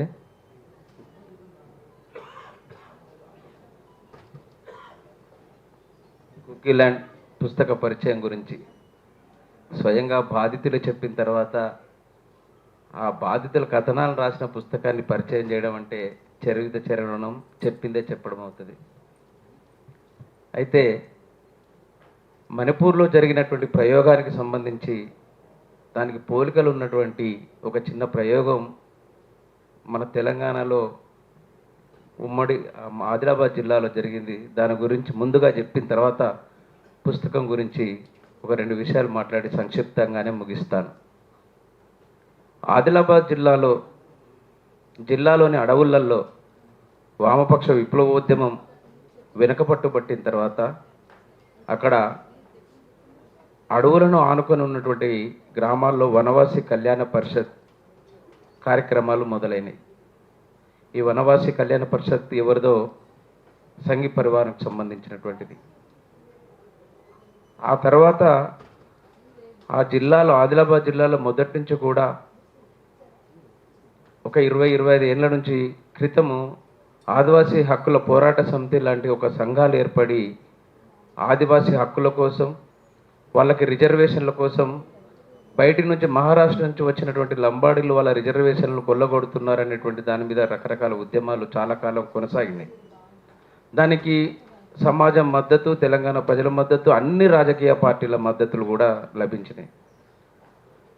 అందులో చురుకుగా పనిచేసినటువంటి ఆ హక్కుల కమిటీలలో చురుకుగా పనిచేసినటువంటి నాయకులను, ఆ తర్వాత వాళ్ళకి కొంత రాజకీయంగా వాళ్ళు ఎదగాలనేటువంటి కోరికలు వచ్చినప్పుడు, ఎమ్మెల్యేగాను ఎంపీగాను ఎదగాలనే కోరికలు వచ్చినప్పుడు తెలివిగా వాళ్ళను అక్కడ ఉన్నటువంటి BJP party, Bharatiya Janata party వాళ్ళని లాక్కున్నది. ప్రజల లోపల వాళ్ళకు ఉన్నటువంటి పేరు తీసుకున్న తర్వాత క్రమంగా ఆ ఆదివాసీ మీరు 1919 నుంచి కూడా మన 2019 నుంచి 2021-22 వరకు కూడా ఆదిలాబాద్ జిల్లాలో చాలా రకాల మత విద్వేషాలు జరిగినాయి. ఈ ఉద్యమాన్ని ఈ నాయకులను పట్టుకొని అక్కడ ఉన్నటువంటి కొంత ముస్లిం వ్యతిరేకమైనటువంటి ఉద్యమంగా ముస్లింలకు, అక్కడ ఉన్నటువంటి గోండులకు వ్యతిరేకమైనటువంటి ఘర్షణలు సృష్టించారు. కెరామేరి కావచ్చు, జైనది కావచ్చు, ఆ ఉట్నూరు క్రాస్ రోడ్ ఈ ప్రాంతంలో కొంత ముస్లింలు అక్కడ గిరిజన భూములను లీజుకు తీసుకొని వాళ్ళు తీసుకొని పనిచేయడం అనేది జరుగుతుంది. అట్లా కొంత ముస్లిం కమ్యూనిటీ కూడా ఎక్కువగానే ఉంది. ఆదిలాబాద్ జిల్లాలో, నిర్మల్ జిల్లాలో కూడా ఉంది. ఈ మత ఘర్షణల వైపుకు ఈ ప్రజలు అప్పటిదాకా ఆ గిరిజనులు చాలా చిరపరిచితులై వాళ్ళతో ఉద్యమాల్లో పాల్గొన్నటువంటి వ్యక్తులను తీసుకొని మత విద్వేషాల వైపుకు తీసుకొని వెళ్ళిన తర్వాత దాని పర్యవసానం చివరిగా జరిగింది ఏంటి అంటే, గత 2 ఎన్నికల్లో గత 10 సంవత్సరాలు కూడా అక్కడ బీజేపీ అభ్యర్థులు ఎంపీలుగా గెలుస్తున్నారు, ఎమ్మెల్యేగా గెలుస్తున్నారు. ఇది ఒక ప్రయోగం. బహుశా ఇది రక్తపాత రహిత ప్రయోగం. ఇక అక్కడ ఎక్కడ దాన్ని ఎదుర్కోవడానికి ఎవరు లేని సందర్భంలో జరిగినటువంటి ప్రయోగం. మణిపూర్లు లాంటి ప్రాంతంలో కూడా, అసలు మణిపూర్లో లేని దేశంలో కూడా ఆయా స్థలకాలాల నిర్దిష్ట పరిస్థితులను బట్టి ఈ సంఘ పరివారం చాలా రకాలైనటువంటి ప్రయోగాలు చేస్తుంది. ఆ ప్రయోగాల ఆధారంగా రాజకీయంగా తను బలపడమే కాకుండా అక్కడ ఉన్నటువంటి వనరులను, ఆస్తులన్నింటిని కూడా ఈ సామ్రాజ్యవాదులకు అప్పచెప్తుంది. ఆదిలాబాద్ జిల్లాలో కూడా ఇట్లా జరిగిన తర్వాత ఓరియంట్ సిమెంట్ ఫ్యాక్టరీ బిర్లా కంపెనీది అదానీపరం అయిపోయింది. ఇక్కడ ఎస్వి సార్ కూడా ఉన్నారు, అతనికి కూడా తెలుసు. సింగరేణి గనులన్నీ కూడా అదానీపరం, అంబానీపరాలు రకరకాల ఓపెన్ టెండర్ల పేరిట ప్రైవేటు వ్యక్తులకు అప్పచెప్తూ ఉన్నారు. ఎదురు లేకుండా పోరాటం అనేటువంటి ప్రతిఘటన లేకుండా జరిగేటువంటి దానిలో భాగంగా రాజకీయంగా శక్తివంతులు అవుతూనే ఇటువంటి పనులను చేస్తున్నారు. ఈ పుస్తకం చదివితే కూడా నాకు పూర్తిగా అర్థమైన విషయం కూడా ఏంటంటే, మణిపూర్లో జరిగినటువంటి ప్రయోగం వాస్తవానికి మెయితీలు ఈ పుస్తకం చదివితే మెయితీలు వాళ్ళు నిజంగా చాలా ప్రగతిశీలమైనటువంటి పోరాటాలు చేసినారు. మనోరమ హత్యానంతరము స్త్రీలందరూ కలిసి నగ్నంగా సాయుధ బలగాల ముందట జరిగినటువంటి సంఘటన అయితేనేమి, ఇరోం షర్మిల సంఘటన అయితేనేమి, ఇవన్నీ కనుక చూసినట్లయితే వాళ్ళు చాలా ప్రగతిశీలమైనటువంటి వ్యక్తుల్ని ఇవాళ లీడ్ చేస్తున్నది ఎవరిని మెయితీలనంటే హిందూ సంఘటన, హిందూ మతానికి సంబంధించిన వాళ్ళ సంఘటనలు తీసుకొస్తున్నారు. కూకీలు వాస్తవంగా ఆంగ్లో కూకీ యుద్ధానికి సంబంధించిన ప్రస్తావన కూడా ఈ పుస్తకంలో ఉంటుంది. వాళ్ళు నిజంగా ఆంగ్లేయన్స్ వ్యతిరేకంగా భారతీయులమని పోరాటం చేస్తారు. వాళ్ళని వాళ్ళ క్రైస్తవులుగా, దేశద్రోహులుగా, బయట నుంచి వచ్చిన వాళ్ళుగా, బర్మా నుంచి వచ్చిన వాళ్ళుగా తిరిగి బర్మాకు వెనక్కి పంపేయాలనేటువంటి ఒక దేశభక్తి, ఒక జూటా దేశభక్తితోటి ఇవాళ అక్కడ ఈ పోరాటం అనేటువంటిది ఒక ప్రతిఘాతకమైనటువంటి చర్యలు జరుగుతూ ఉన్నాయి. అంటే తిమ్మిని బమ్మి చేసి బమ్మిని తిమ్మిని చేయడం, జనాల ఆలోచనల్ని మత్తుతో నింపి మార్చడం అనేది ఇక్కడున్నటువంటి ఈ ఫాసిస్టు భారతదేశపు నిర్దిష్ట పరిస్థితులకు అన్వయించి వాళ్ళు సక్సెస్ అవుతున్నారనే బహుశా చెప్పవచ్చు. అయితే ఈ పుస్తకం చదివితే చాలా చిన్న పుస్తకం అయినప్పటికీ కూడా ఈ రచయితలు ముగ్గురు, వెంకట్రావు, బండారు విజయ మరియు హేమలత గారు కూడా వాస్తవంగా ఎట్లా పరిణామాలు చాలా చిన్న పుస్తకమైనప్పటికీ కూడా అక్కడ జరిగినటువంటి పరిణామాలు ఎటు పోతున్నాయి. వాస్తవానికి ఇందులో చర్చిల గురించి కూడా ఉంది. ఇవాళ చాలామంది కూడా చర్చి ప్రతినిధులు వచ్చి మాట్లాడినరు. కానీ ఆ చర్చిల యొక్క పరిమితి కూడా ఏపాటిదో ఈ పుస్తకంలో వివరించిండ్రు. వాళ్ళు కేవలం ఒక మానవీయంగా వాళ్ళని ఆదుకోవడం తప్ప, వాళ్ళకు ఆశ్రయం ఇవ్వడం తప్ప అంతకు మించి వాళ్ళకు వేరే మార్గం పరిష్కారం చూపించలేనటువంటి అశక్తతను వాళ్ళు వ్యక్తం చేసినట్లుగా ఈ పుస్తకంలో కనబడుతుంది. కాబట్టి ఏదైనా సరే ఇంతకుముందు వక్తలు మాట్లాడినట్టుగా ఇఫ్టు ప్రసాద్ మాట్లాడినట్లుగా నార్ల రవి మాట్లాడినట్లుగా తన కులం విప్లవంలో ప్రస్తావించినట్టుగానే ఇవాళ ఏ పాలక వర్గాలకు వ్యతిరేకంగానైతే ఉద్యమాలు మనం నడుస్తున్నాయో చివరికి ఆ ఉద్యమాలు వాళ్ళకే ఉపయోగపడిపోయి తిరిగి ప్రజల్ని పీడితులుగా తయారు చేస్తున్నాయి. కాబట్టి ఏ ఉద్యమానికైనా ఒక స్పష్టమైనటువంటి ఒక సిద్ధాంతము, ఒక విశాల తత్వము ఇవన్నీ ఉండాలి. ఆ ఉన్నప్పుడు మాత్రమే ఆ ఉద్యమాలు అనేటువంటివి అవి విజయవంతమవుతాయి. అదేవిధంగా ఇవాళ కుకీలు మేటీలు జరిగినటువంటి ఈ పోరాటం కూడా బహుశా రేపు జరగబోయేటువంటి మణిపూర్ ఎలక్షన్లో కూడా తిరిగి బీజేపీ వాళ్ళు గెలుస్తారు. ఎందుకంటే ప్రజలకు ఓట్లకు సంబంధం లేదు కదా, ఈవీఎంలతోటి మాత్రమే సంబంధాలు ఉన్నాయి. కాబట్టి ఈ వనరులను కొల్లగొట్టడం కోసం వాళ్ళు ఎంతకైనా తెగిస్తున్నారు. చాలా ఫాసిజం తోటి ముందుకు వస్తున్నట్టుగానే కనబడుతుంది. అది కొన్ని చోట్ల రక్తపాతంగా కనబడుతుంది, కొన్ని చోట్ల రక్తపాత రహితంగా కనబడుతుంది. ఎక్కడికక్కడ ఆ ఫాసిజం ఏ విధంగా వస్తుంది, వాళ్ళ హిందూ పరివార్ వాళ్ళు ఏ విధంగా మన లోపలికి సమాజంలోకి ప్రజల లోపలికి చొచ్చుకొని వస్తున్నారు, ప్రజల లోపల ఎటువంటి విషయాలను నింపుతున్నారు, ఎంతటి విష ప్రచారాలు చేస్తున్నారు. ఒక చిన్న ఉదాహరణ చెప్పి ముగిస్తున్నాను. అంటే వ్యక్తిత్వంలో కూడా నార్త్ ఇండియాలో ఎక్కడో జనరల్గా సోషల్ మీడియాలో రీల్స్ చూస్తుంటే కనబడింది. ఒక గుడి ముందు బాదం హల్వా తయారు చేసి అమ్ముకునేటువంటి ఒక ముసలమ్మను ఆ గుడికి లేదా భక్తులకు అడ్డంగా ఉన్నారని చెప్పేసి పోలీసులు ఈడ్చి బయటికి పరేస్తే అక్కడ ఉన్నటువంటి అందరు జనాలు ఆమె తయారు చేసుకొని వచ్చినటువంటి బాదం హల్వాని ఎత్తుకుపోవడానికి ఎగబడ్డారు. ఆమెను ఎందుకు అట్లా ముసలామని ఎందుకు ఈడ్చుకెళ్తున్నారు, మీరు ఆగండి అని చెప్పాల్సింది పోయి, లేదా అక్కడ ఉన్నటువంటి ఆ బాదం హల్వా గంపను తీసుకొని పోయి ఆ ముసలమ్మకి అప్పచెప్పాల్సింది పోయి ఎగబడి బాదం హల్వాని ఎత్తుకుపోయినరు. అంటే ఎటువంటి విషయాన్ని జనం లోపల నింపుతున్నారు.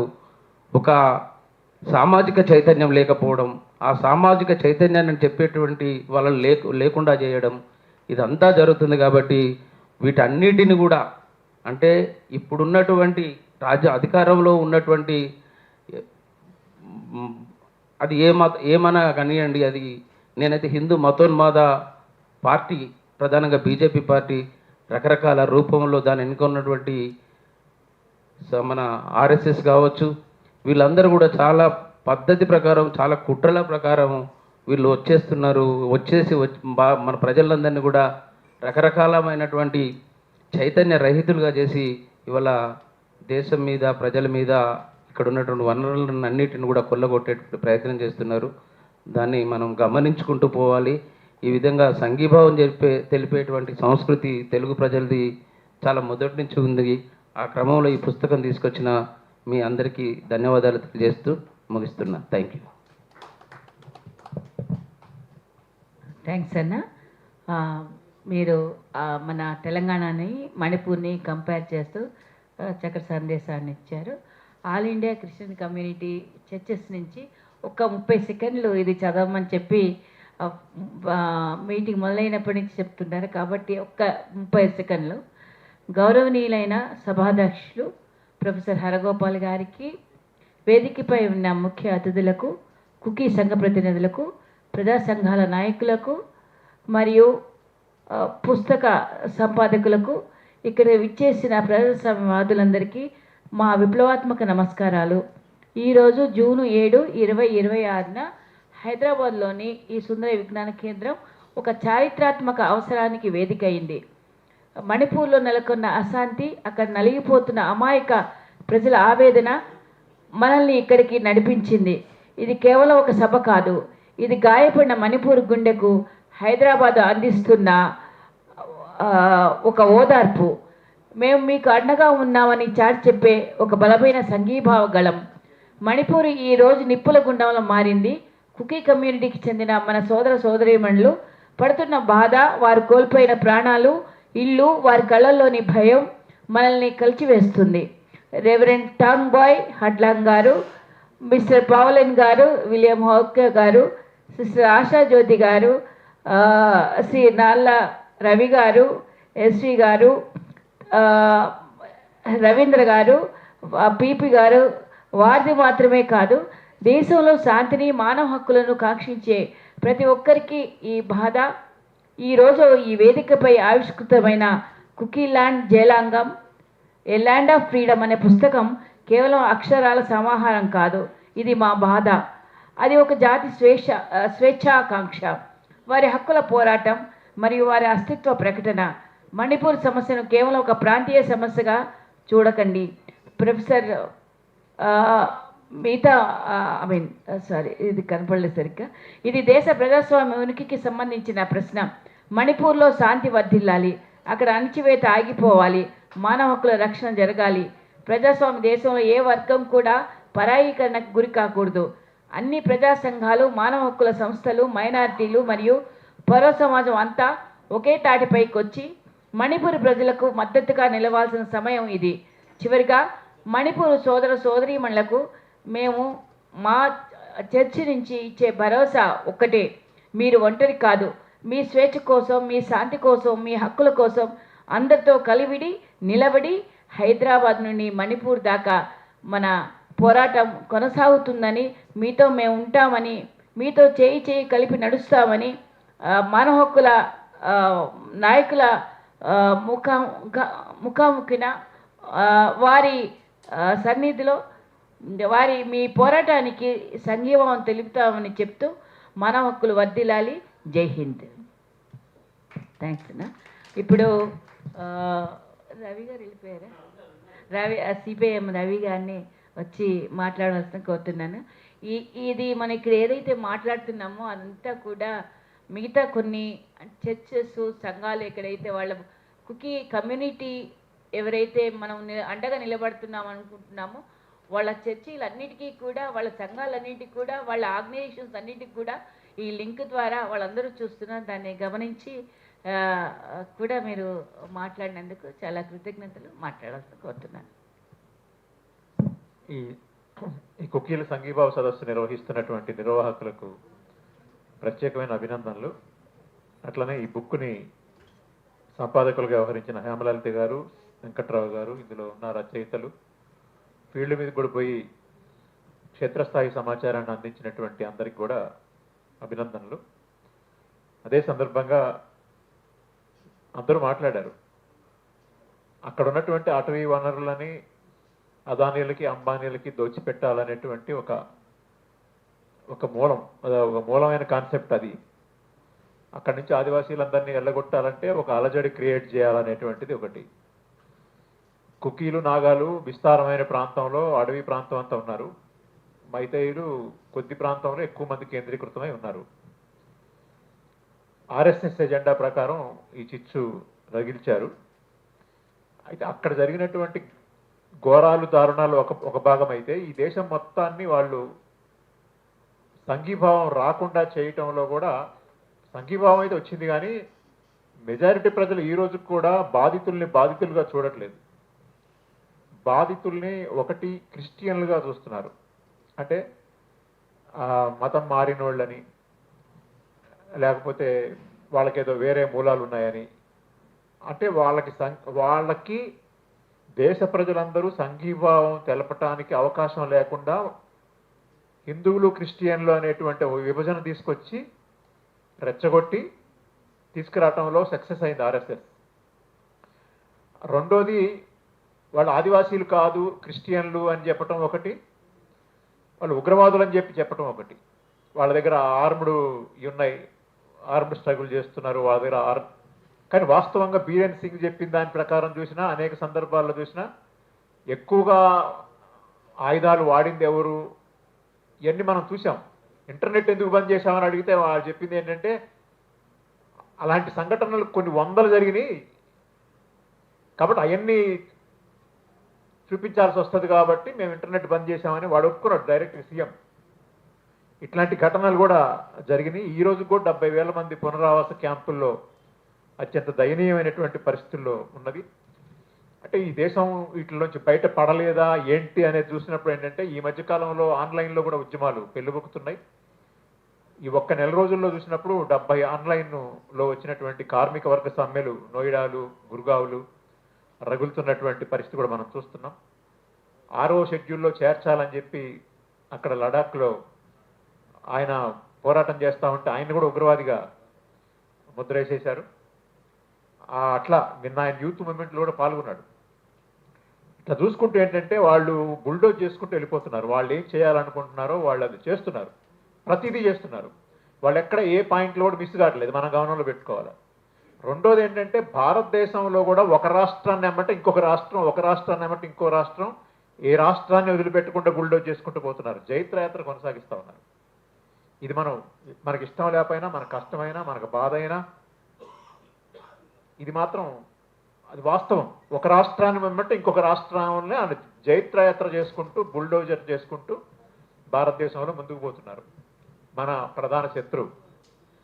కాబట్టి మనం ఏం చేయాలి అని మనం చూసినప్పుడు మనం చేయాల్సినవి చాలా ఉన్నాయి. ఈ చేయాల్సిన చాలా వాటిలలో ముందుగా చేయాల్సింది ఏంటంటే మనందరం చాలా మన గురించి మనం ఎక్కువ అంచనా వేసుకోవాల్సిన అవసరం లేదు. మరి చాలా చిన్న చిన్న పార్టీలు, చిన్న చిన్న సంఘాలు, చిన్న చిన్న ఉద్యమాలు అనేది మనం గుర్తుపెట్టుకోవాలి. మనలో మనమే విమర్శించుకోవటం, అప్రధానమైన విషయాలకు ఎక్కువ ప్రాధాన్యత ఇవ్వటం, మేమే గొప్పని ఎవరికి వాళ్ళమే అనుకోవటం, మా ఎనాలిసిసే గొప్పదని మనకు మనమే అనుకోవటం, బహిరంగంగా విమర్శించుకోవటం, మేమెంత గొప్ప అని చెప్పి చెప్పుకోవడం ఈ అవసరం లేదు.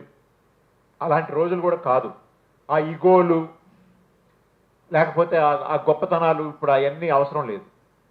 ఒక పక్కన శత్రువు మొత్తం బుల్డోజర్తో తొక్కించుకొని పోతా ఉంటే ఉనికిని ఎలా కాపాడుకోవాలి, ఈ దేశాన్ని ఎలా కాపాడాలి, ఆదివాసీలను ఎలా కాపాడాలి, శ్రామిక వర్గాన్ని ఎలా కాపాడాలి, మన ఉద్యమాలను మనం ఎలా నిలబెట్టుకోవాలనే దాని మీద కాన్సన్ట్రేట్ చేయకుండా ఉన్న కొద్ది మందిమే మనం ఆ రకంగా విమర్శలు చేసుకుంటూ ముందుకు పోతే మాత్రం చరిత్ర మనల్ని క్షమించదు.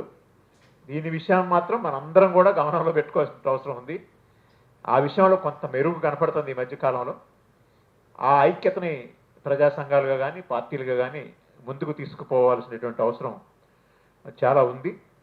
కాబట్టి ఆ ప్రయత్నం ముందు మన వైపు నుంచి చేద్దాం. మన చేతిలో లేని దాని గురించి మనం ఏం చేద్దాం అనేది అది చేద్దాం. మన చేతిలో ఏముందో ఐక్యత, విశాల ఐక్యత కానీ ఏం చెయ్యాలనే దాని మీద లేదు, బహిరంగంగా విమర్శించుకోవటం అనేది మానుకోవటం ఇవన్నీ చేయాలి. ఒక పక్కనేమో తెలంగాణ సాయుధ పోరాటం అంతా వాడు హిందూ ముస్లిం పోరాటం అని చెప్తా ఉంటే మనం ఏం చేస్తుంటాం, తెలంగాణ సాయుధ పోరాటం అది అదా ఇదా, 51 మొదలో జరిగింది ఏంటి, 49 తర్వాత జరిగింది ఏంటి, అది నీ అనాలిసిస్ కరెక్టా, ఆ తర్వాత పక్కన పెడదాం. ఉమ్మడిగా జరిగినప్పుడు ఆ చేసిన అశేషమైన త్యాగాలేంటి, అది గొప్ప పోరాటం యొక్క గొప్పతనం ఏంటి అనేది మనం ఎప్పుడు చెప్పుకోం. అందులో నా అనాలిసిస్ కరెక్టా, నీ అనాలిసిస్ కరెక్టా అనేది బహిరంగంగా తిట్టుకుంటాం. అసలు ఇది అంతా కాదు, ఇది మొత్తం ఇది కమ్యూనిస్టులు లేరు, ఎర్ర జెండా లేదు, ఇది వర్గ పోరాటం కాదు, ఇది పూర్తిగా అదే అని చెప్పి వాడు చెప్తా ఉంటే అది ఇప్పుడు ఆధిపత్యంలోకి వచ్చింది, సినిమాలు తీసే పరిస్థితికి వచ్చింది. మనం ఇంకా ఎక్కడున్నామంటే అనాలిసిస్ చేసుకునే కాడున్నాం, నీది గొప్ప నాది గొప్ప అనేటువంటి స్థితిలో ఉన్నాం. మనం అది మానేసుకోవాల్సిన అవసరం ఉంది. ఉమ్మడిగా మనందరి మధ్య ఏదైతే ఏకాభిప్రాయం ఉందో, ఏకాభిప్రాయం ఉన్న అంశాల వరకైనా కలిసి పనిచేయడం మంచిది. భిన్నాభిప్రాయాలు ఉన్న అంశాలు వదిలిపెట్టి పక్కన పెడదాం. కానీ భిన్నాభిప్రాయాలకే ప్రాధాన్యత ఇచ్చి ఏకాభిప్రాయం ఉన్న అంశాలను ముందుకు తీసుకురాకపోవడం వల్ల వాడొచ్చి బుల్డోజర్ మీద తొక్కి అసలు మన పోరాటం ఈ పోరాటం కాదనేటువంటి పరిస్థితి వచ్చింది. అంటే ఉదాహరణకు మన తెలంగాణలో జరుగుతున్నటువంటి పని, రేపొద్దున తెలంగాణ రెడీగా ఉంది వాడి యొక్క ప్రయోగశాలకి, అన్ని రకాలుగా సిద్ధమైతే ఇందాక చెప్పారు. ఆదిలాబాద్ ఒక రకమైన ప్రయోగశాల, కరీంనగర్ ఒక రకమైన ప్రయోగశాల, అనేక రకాల జిహెచ్ఎంసీకి ఒక ప్రయోగశాల వస్తూ ఉంది. అన్ని రకాలుగా సిద్ధం చేసుకున్నారు వాళ్ళు. తెలంగాణ కూడా దానికి రెడీగా ఉంది, ఏం లేదనుకోవాల్సినటువంటి అవసరం లేదు.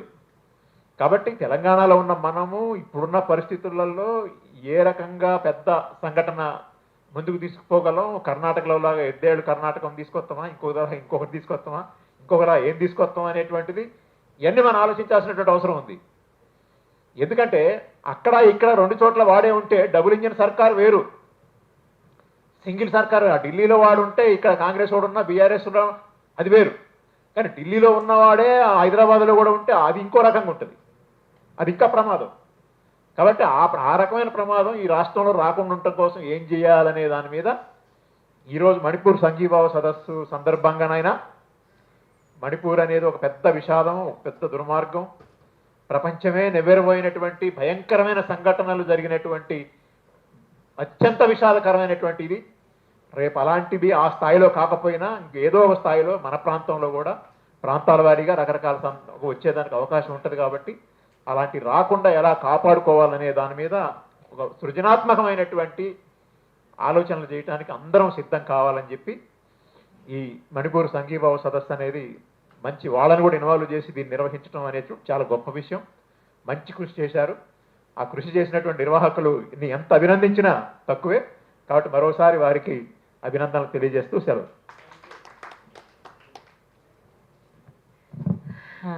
చిట్ట చివరిగా కాకుండా ఇంకొకళ్ళు ఉన్నారు, భూపతి వెంకటేశ్వర్లు సిబిఐఎం నుంచి టీపీఎస్కి. దా 2 మాటలు సంఘీభావం చెప్పుకో, దా చెప్పిపో, ఒక మాట చెప్పుకో.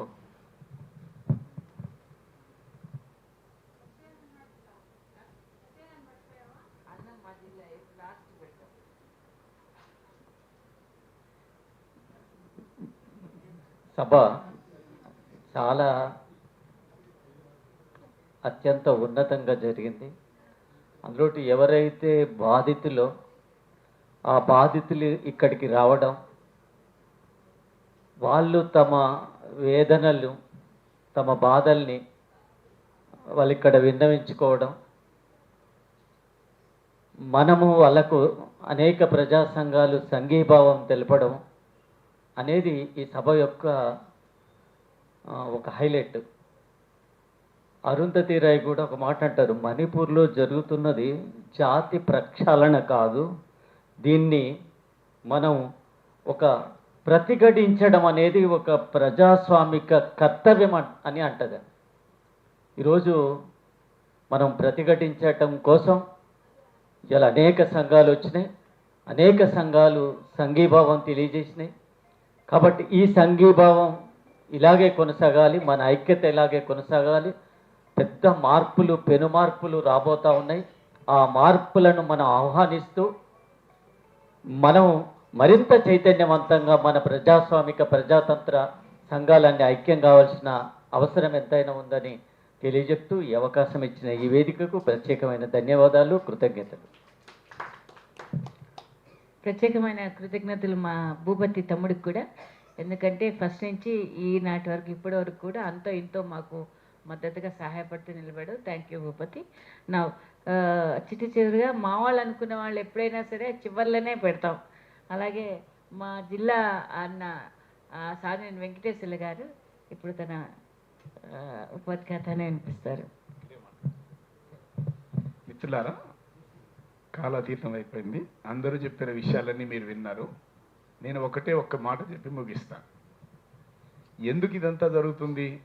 ఆదివాసులు అంటే ఎవరు? ఆదివాసులు అంటే అడవుల్లో ఉండేవాళ్ళు, ప్రకృతిని ప్రేమించేవాళ్ళు, ప్రకృతిలో సహజీవనం చేసేవాళ్ళు, ప్రకృతి మీద ఆధారపడి బతికేవాళ్ళు. వాళ్ళ దగ్గర ఆస్తులు గీస్తులు ఉండవు. మీరు ఎవరైనా పోయి ఆదివాసీ ప్రాంతం పోయి తిరిగితే అదే కానుస్తుంది. ఎందుకంటే మేము పెరిగింది అక్కడ, పుట్టింది అక్కడ, మాకు తెలుసు. అబద్ధం ఆడరు. అన్నిటికీ మించి వాళ్ళు మనుషుల్ని ప్రేమిస్తారు అనడానికి నేను ఒక్క ఉదాహరణ చెప్తాను. 1976లో నేను డిగ్రీ సెకండ్ ఇయర్లో ఉన్నప్పుడు ఒకసారి అడవిలోకి పోయినా. గడ్డం వెంకటరామయ్య గారని మా ఏరియాలో ప్రముఖ నాయకుడు, ఆయన దగ్గరికి పోయినా. నేను పోయిన ఏప్రిల్ చివరిలో నేను పోయిన 10 నిమిషాల్లోకి ఒక 100 మంది పోలీసులు వచ్చారు. నేను ఇట్లా వణికిపోతుంటే ఆయన అన్నలు ఏం కాదులే అని గుట్ట ఎక్కించి గుట్లో ఒక చెట్టు వెనక నిలబెట్టిండు నన్ను.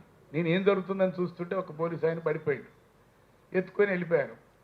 వెళ్ళిపోయి ఆ ఊర్లోకి తీసిపోతే ఊర్లో ఏం చేశారో మాకు తెలియదు. ఈవినింగ్ అయిన తర్వాత నేను వెళ్ళిపోవడానికి మళ్ళీ బయటకు వచ్చిన. నేను వెళ్తాను అని చెప్పి వచ్చేస్తున్నా. నేను పోయిన ఇంటి దగ్గర నన్ను తీసిపోయిన అబ్బాయి ఏం చెప్పిండంటే, ఇగో ఈ ఇంటికాడనే ఈ అక్కే ఆ పోలీసు ఆయని నీళ్లు చల్లింది, జావు పోసింది, కాపాడింది, బతికిచ్చింది అని చెప్పిండు. నేను అడిగిన, ఏంటక్క మని చంపడానికి వచ్చిన వాళ్ళని నువ్వు ఎందుకు కాపాడమని అడిగిన. ఆమె ఒక్కటే మాట చెప్పింది నాతోటి, నా దగ్గర 3 గ్లాసులు జావు ఉందన్న, 1 గ్లాసు పోసినా 1 గ్లాసు నువ్వు తాగు, 1 గ్లాసు నేను తాగి సరిపుచ్చుకుంటాను. రెండోది ముందుగా అన్నది ఏంటంటే ఆమె ఏమన్నా ఏం చేస్తామన్నా ఎరగడ పెడితే చూస్తాం కానీ కడుపు కాలుతుంటే ఎడ చూడాలా అన్నది. ఎరగడ అంటే అడవిలో ఎండ తగలపడుద్ది ఎండాకాలం. దాన్ని నేను ఆర్పలేను కాబట్టి ఏం చేయలేను. కానీ తోటి మనిషి కడుపు కాలితే ఎట్లా చూడాలా అని నేను ఆయనకి చెప్పిన. మనిషి చచ్చిపోవడం ఎట్లా అని. వాడు మామూలు ఉద్యోగస్తుడు అని, చిన్న మామూలుడే కదా అని నేను వాడికి చెప్పిన. అన్నలు చాలా మంచోళ్ళు రాకు అని చెప్పిన అన్నది. ఆమె నాకు ఏమి నేర్పిందంటే ఈ ఉద్యమంలో అంకితం కావాలని నేర్పింది. వాళ్ళు అట్లాంటి అబద్ధాలు ఆడలేరు. ఉన్నది ఉన్నట్టు చెప్తారే. నేను నాకు తెలవదనలే, ఇంకేమనలే. ఇప్పుడైతే మామూలు వాళ్ళు అయితే ఏమంటారు, ఆడేవాడు ఎక్కడికి ఎందుకు వచ్చిండు, ఎప్పుడో పోయిండు, వాడు ఎటు పోయిండో నాకేం తెలుసు అంటారు.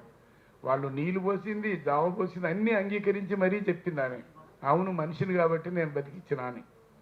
అడవి కాలుతుంటే చూస్తూ ఉంటాం కానీ మనిషి కడుపు కాలుతుంటే ఎడ చూడాలి, అందుకే బతికిచ్చినా అన్నది. అవును, అట్లాంటి ఆదివాసీ బిడ్డలు ఇవాళ వాళ్ళని ఎందుకు చేస్తున్నారు? వాళ్ళ మధ్య వైషమ్యాలు పెట్టి కొట్లాడిస్తున్నారు. ఇప్పుడు ఇందాక నేను మా తమ్ముడు రామ్మూర్తి చెప్పినట్లు ఆదివాసీ బిడ్డల్ని ఎట్లా చీలికలు తీసుకొచ్చి ఉపయోగించుకొని 75లో ఆదివాసీలకు 170 చట్టంలో అమలయ్యేటందుకు ఆదివాసీలకి ఎట్లయితే హక్కులు ఉన్నాయో ఆ తర్వాత వాళ్ళకు కూడా ఇచ్చారు. ఎవరికి? లంబాడీస్కి. వాళ్ళిద్దరి మధ్య రైవలరీ పెట్టే ఇప్పుడు ఆదివాసీలు కొట్లాడి ఆదివాసీలు విన్నవర్ చేసి ఆదిలాబాద్లో గెలిచారనే విషయం మనందరికీ తెలుసు. అట్లా ఈ మధ్య కూడా ఎవరి మధ్య కొట్లాడని పెడతారు వాళ్ళు. వాళ్ళ ప్రయోజనం కోసం ఏదైనా చేస్తారు అనేది మనకు అర్థమవుతూ ఉంది.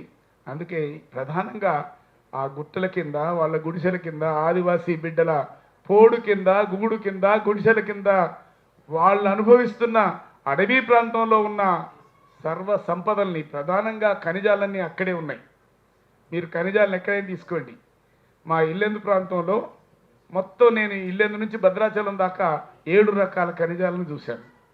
వాటి తువ్వకాలు చూశాను. అట్లా ఇనుప ఖనిజం నుంచి బొగ్గు దగ్గర నుంచి అన్నిటినీ. బొగ్గు పుట్టింది మా విలేజ్లోనే, మా ఊర్లో. అట్లా నేను అప్పటి నుంచి చూస్తున్నాను. పుట్టినప్పటి నుంచి కూడా ఈ విషయాలు చూస్తున్నాను, ఎవరెవరు ఎట్లెట్లా ఆక్రమిస్తున్నారని. తను చెప్పినట్లు అందరూ వచ్చి ఆక్రమిస్తానికి వాళ్ళకి అండగా ఉంటుంది గవర్నమెంట్స్, అండగా ఉంటున్నాయి పాలకులు. ఇవాళ ఇంకాస్త దూకుడుగా మనోళ్ళందరూ చెప్పినట్లు చాలా స్పీడ్గా ముందుకు వస్తూ ఎట్లా వక్రీకరణ చేస్తున్నారు, ఎట్లా మాయ చేస్తున్నారు, ఎట్లా చేస్తుంటారని. ఇప్పుడు కుకీలందరూ కూడా వాళ్ళు క్రిస్టియన్స్ అనే పేరుతోటి ఎట్లా సైడ్ ట్రాక్ చేశారు, ఎట్లా మీడియా చేతులు పెట్టుకున్నారు, ఎట్లా దుష్ప్రచారాలు చేస్తున్నారు. ఇట్లాంటి విషయాలన్నీ కూడా ఉన్నాయి. ఈ విషయాలన్నీ కొన్ని అవగాహన చేసుకోవడానికైనా ఈ పుస్తకాలు పనికొస్తాయి. వీటన్ని చూడండి. ఇక్కడే నా మిత్రుడి పుస్తకం కూడా నా దగ్గరికి వచ్చింది. అంతకుముందు వచ్చింది కానీ చేతిలో లేదు. మునీర్ అని ఆ ప్రాంతంలో నా బాగా సహచరుడు, మిత్రుడు. అనేక ఉద్యమాల్లో కలిసి అనేక అంచనాలు వేసిన వాడు. ఇట్లాంటి పుస్తకాలన్నింటిలో కూడా ఏమొచ్చింది అంటే ఏ విషయాలు ఉన్నాయి, ఏం జరుగుతుంది మోసం అనే విషయాలు ఉన్నాయి. అందుకే వీటన్నిటిని చదువుదాం. అందరూ చెప్పినట్లుగా విమర్శలు ఎప్పుడు తగ్గిపోవాలి కానీ తగ్గిపోకుండా ఇందాక తను అన్నట్లుగా కొన్ని నడుస్తున్నాయి. ఇంకా ఐక్య కార్యాచరణకి ఇంకా అందరూ ముందుకు రావాల్సిన అవసరం ఉంది. ఈ ప్రజా సంఘాల పేరుతో ఇది ఏర్పాటు చేసిన వీళ్ళకి అభినందనలు తెలియజేస్తూ ఇక టైం అవకాశం ఇచ్చిన అక్కకి, మిత్రులందరికీ ధన్యవాదాలు. అయిపోయిందండి. ఒక్క నిమిషం ముగిస్తున్నాను సభ. మణిపూర్ సంఘటన జరగగానే ఒక మనుషులుగా బాధపడ్డాం, ఒక సామాజిక కార్యకర్తలుగా అక్కడికి వెళ్ళాం. అక్కడ అందరినీ మిలిటెంట్స్ని కలిసాం, రెఫ్యూజీస్ని కలిసాం, ఆర్గనైజర్స్ని కలిసాం, పాస్టర్స్ని కలిసాం, చర్చిని కలిసాం. అందరి హార్ట్ బీట్ ఒకటే, మాకు న్యాయం కావాలి, మాకు మా మణిపూర్ తిరిగి రావాలి. మేము అక్కడ తెలుసుకున్న తర్వాత అక్కడితో సాటిస్ఫై కాకుండా, అంటే అక్కడితో తృప్తి చెందకుండా వాళ్ళ బాధలు మనం వినాలి, మన యొక్క అండ వాళ్ళకు ఉంటుందనే ఉద్దేశంతో ఈ సభని ఏర్పాటు చేయడం జరిగింది. మరి అనుకున్న ఒక వారం రోజుల్లో ఈ సభను పెట్టడం జరిగింది. అన్ని సంఘాలు, అన్ని పార్టీల నుంచి, ప్రజా సంఘాల నుంచి ఇక్కడికి వచ్చి మీ యొక్క ఎంపతిని, తర్వాత మీ యొక్క సంఘీభావాన్ని తెలిపారు. ఈ విషయాన్ని వందన సమర్పణ అనేది కేజే రామారావు గారి రండి. ఈ సభని ముగించవలసిందిగా కేజే రామారావు గారిని కోరుతున్నా. కేజే రామారావు గారు ఆయన కన్వీనర్ ఆఫ్ ప్రజా ఉద్యమాల సంఘీభావ కమిటీ, ఆయన ఈ సభను ముగిస్తారు. Thank you. ఒక్క చిన్న ఇది వచ్చింది. కుకీ సమాజము ఒకవేళ మేము అంతకుముందు కూడా గోవా వెళ్ళినప్పుడు గోవాలో మైనింగ్ మాఫియా చేస్తున్నటువంటి దాడులకు వ్యతిరేకంగా ఒక ఆయన బిస్మార్క్ అని ఆయన చనిపోతే అక్కడికి వెళ్ళడం జరిగింది. వాళ్ళు ఆహ్వానిస్తే మనం ఇక్కడ ఉన్నటువంటి అన్ని పార్టీలు ప్రజా సంఘాల నుంచి అక్కడికి వెళ్ళడం జరిగిందండి. అలాగే కుకీ సమాజం కూడా ఈ రోజున మణిపూర్కి రమ్మని అక్కడ జరుగుతున్నటువంటి అన్యాయాలన్నీ ప్రజా సంఘాలుగా మనం ఒక టీమ్గా వస్తే బాగుంటుందని మనకు ఒక రిక్వెస్ట్ పెట్టారు. ఒక తీర్మానం కూడా చేయమని చెప్పారు. ఆ తీర్మానం ప్రకారం తమరికి అంటే ఎవరికైనా అభ్యంతరాలు లేకపోతే మనం అందరం కలిసి కట్టుగా ఒకసారి వెళ్దాం, మనం వాళ్ళ బాధలు విందాం, దగ్గరగా మనం ముందుకు నడుద్దాం. Thank you. అనేక సంఘటనలు జరిగినప్పుడల్లా మనం దాన్ని ఖండిస్తూ మీటింగులు పెట్టినాం. ఇవాళ స్వయంగా కుక్కీలే వాళ్ళ సమాజం అంతా కూడా తరలొచ్చి వాళ్ళ బాధలన్నీ కూడా మనతో చెప్పుకున్నారు. అదే మనకి అది పెద్ద విజయం అనుకుంటున్నాను నేను. మన సంఘాలన్నీ కూడా కూర్చోబెట్టి వాళ్ళ విషయాల బాధలన్నీ చెప్పినప్పుడు మనకి సమస్యల మీద చాలా లోతైన అవగాహన వచ్చి మనం దాన్ని ముందుకు తీసుకెళ్ళడానికి కృషి చేయడానికి పనికొస్తుంది. కాబట్టి ప్రజా ఉద్యమాల సంఘీభావ కమిటీ ఆహ్వానం మేరకు వచ్చిన మిత్రులందరికీ ధన్యవాదాలు చెప్తూ ఈ సభ ఇంత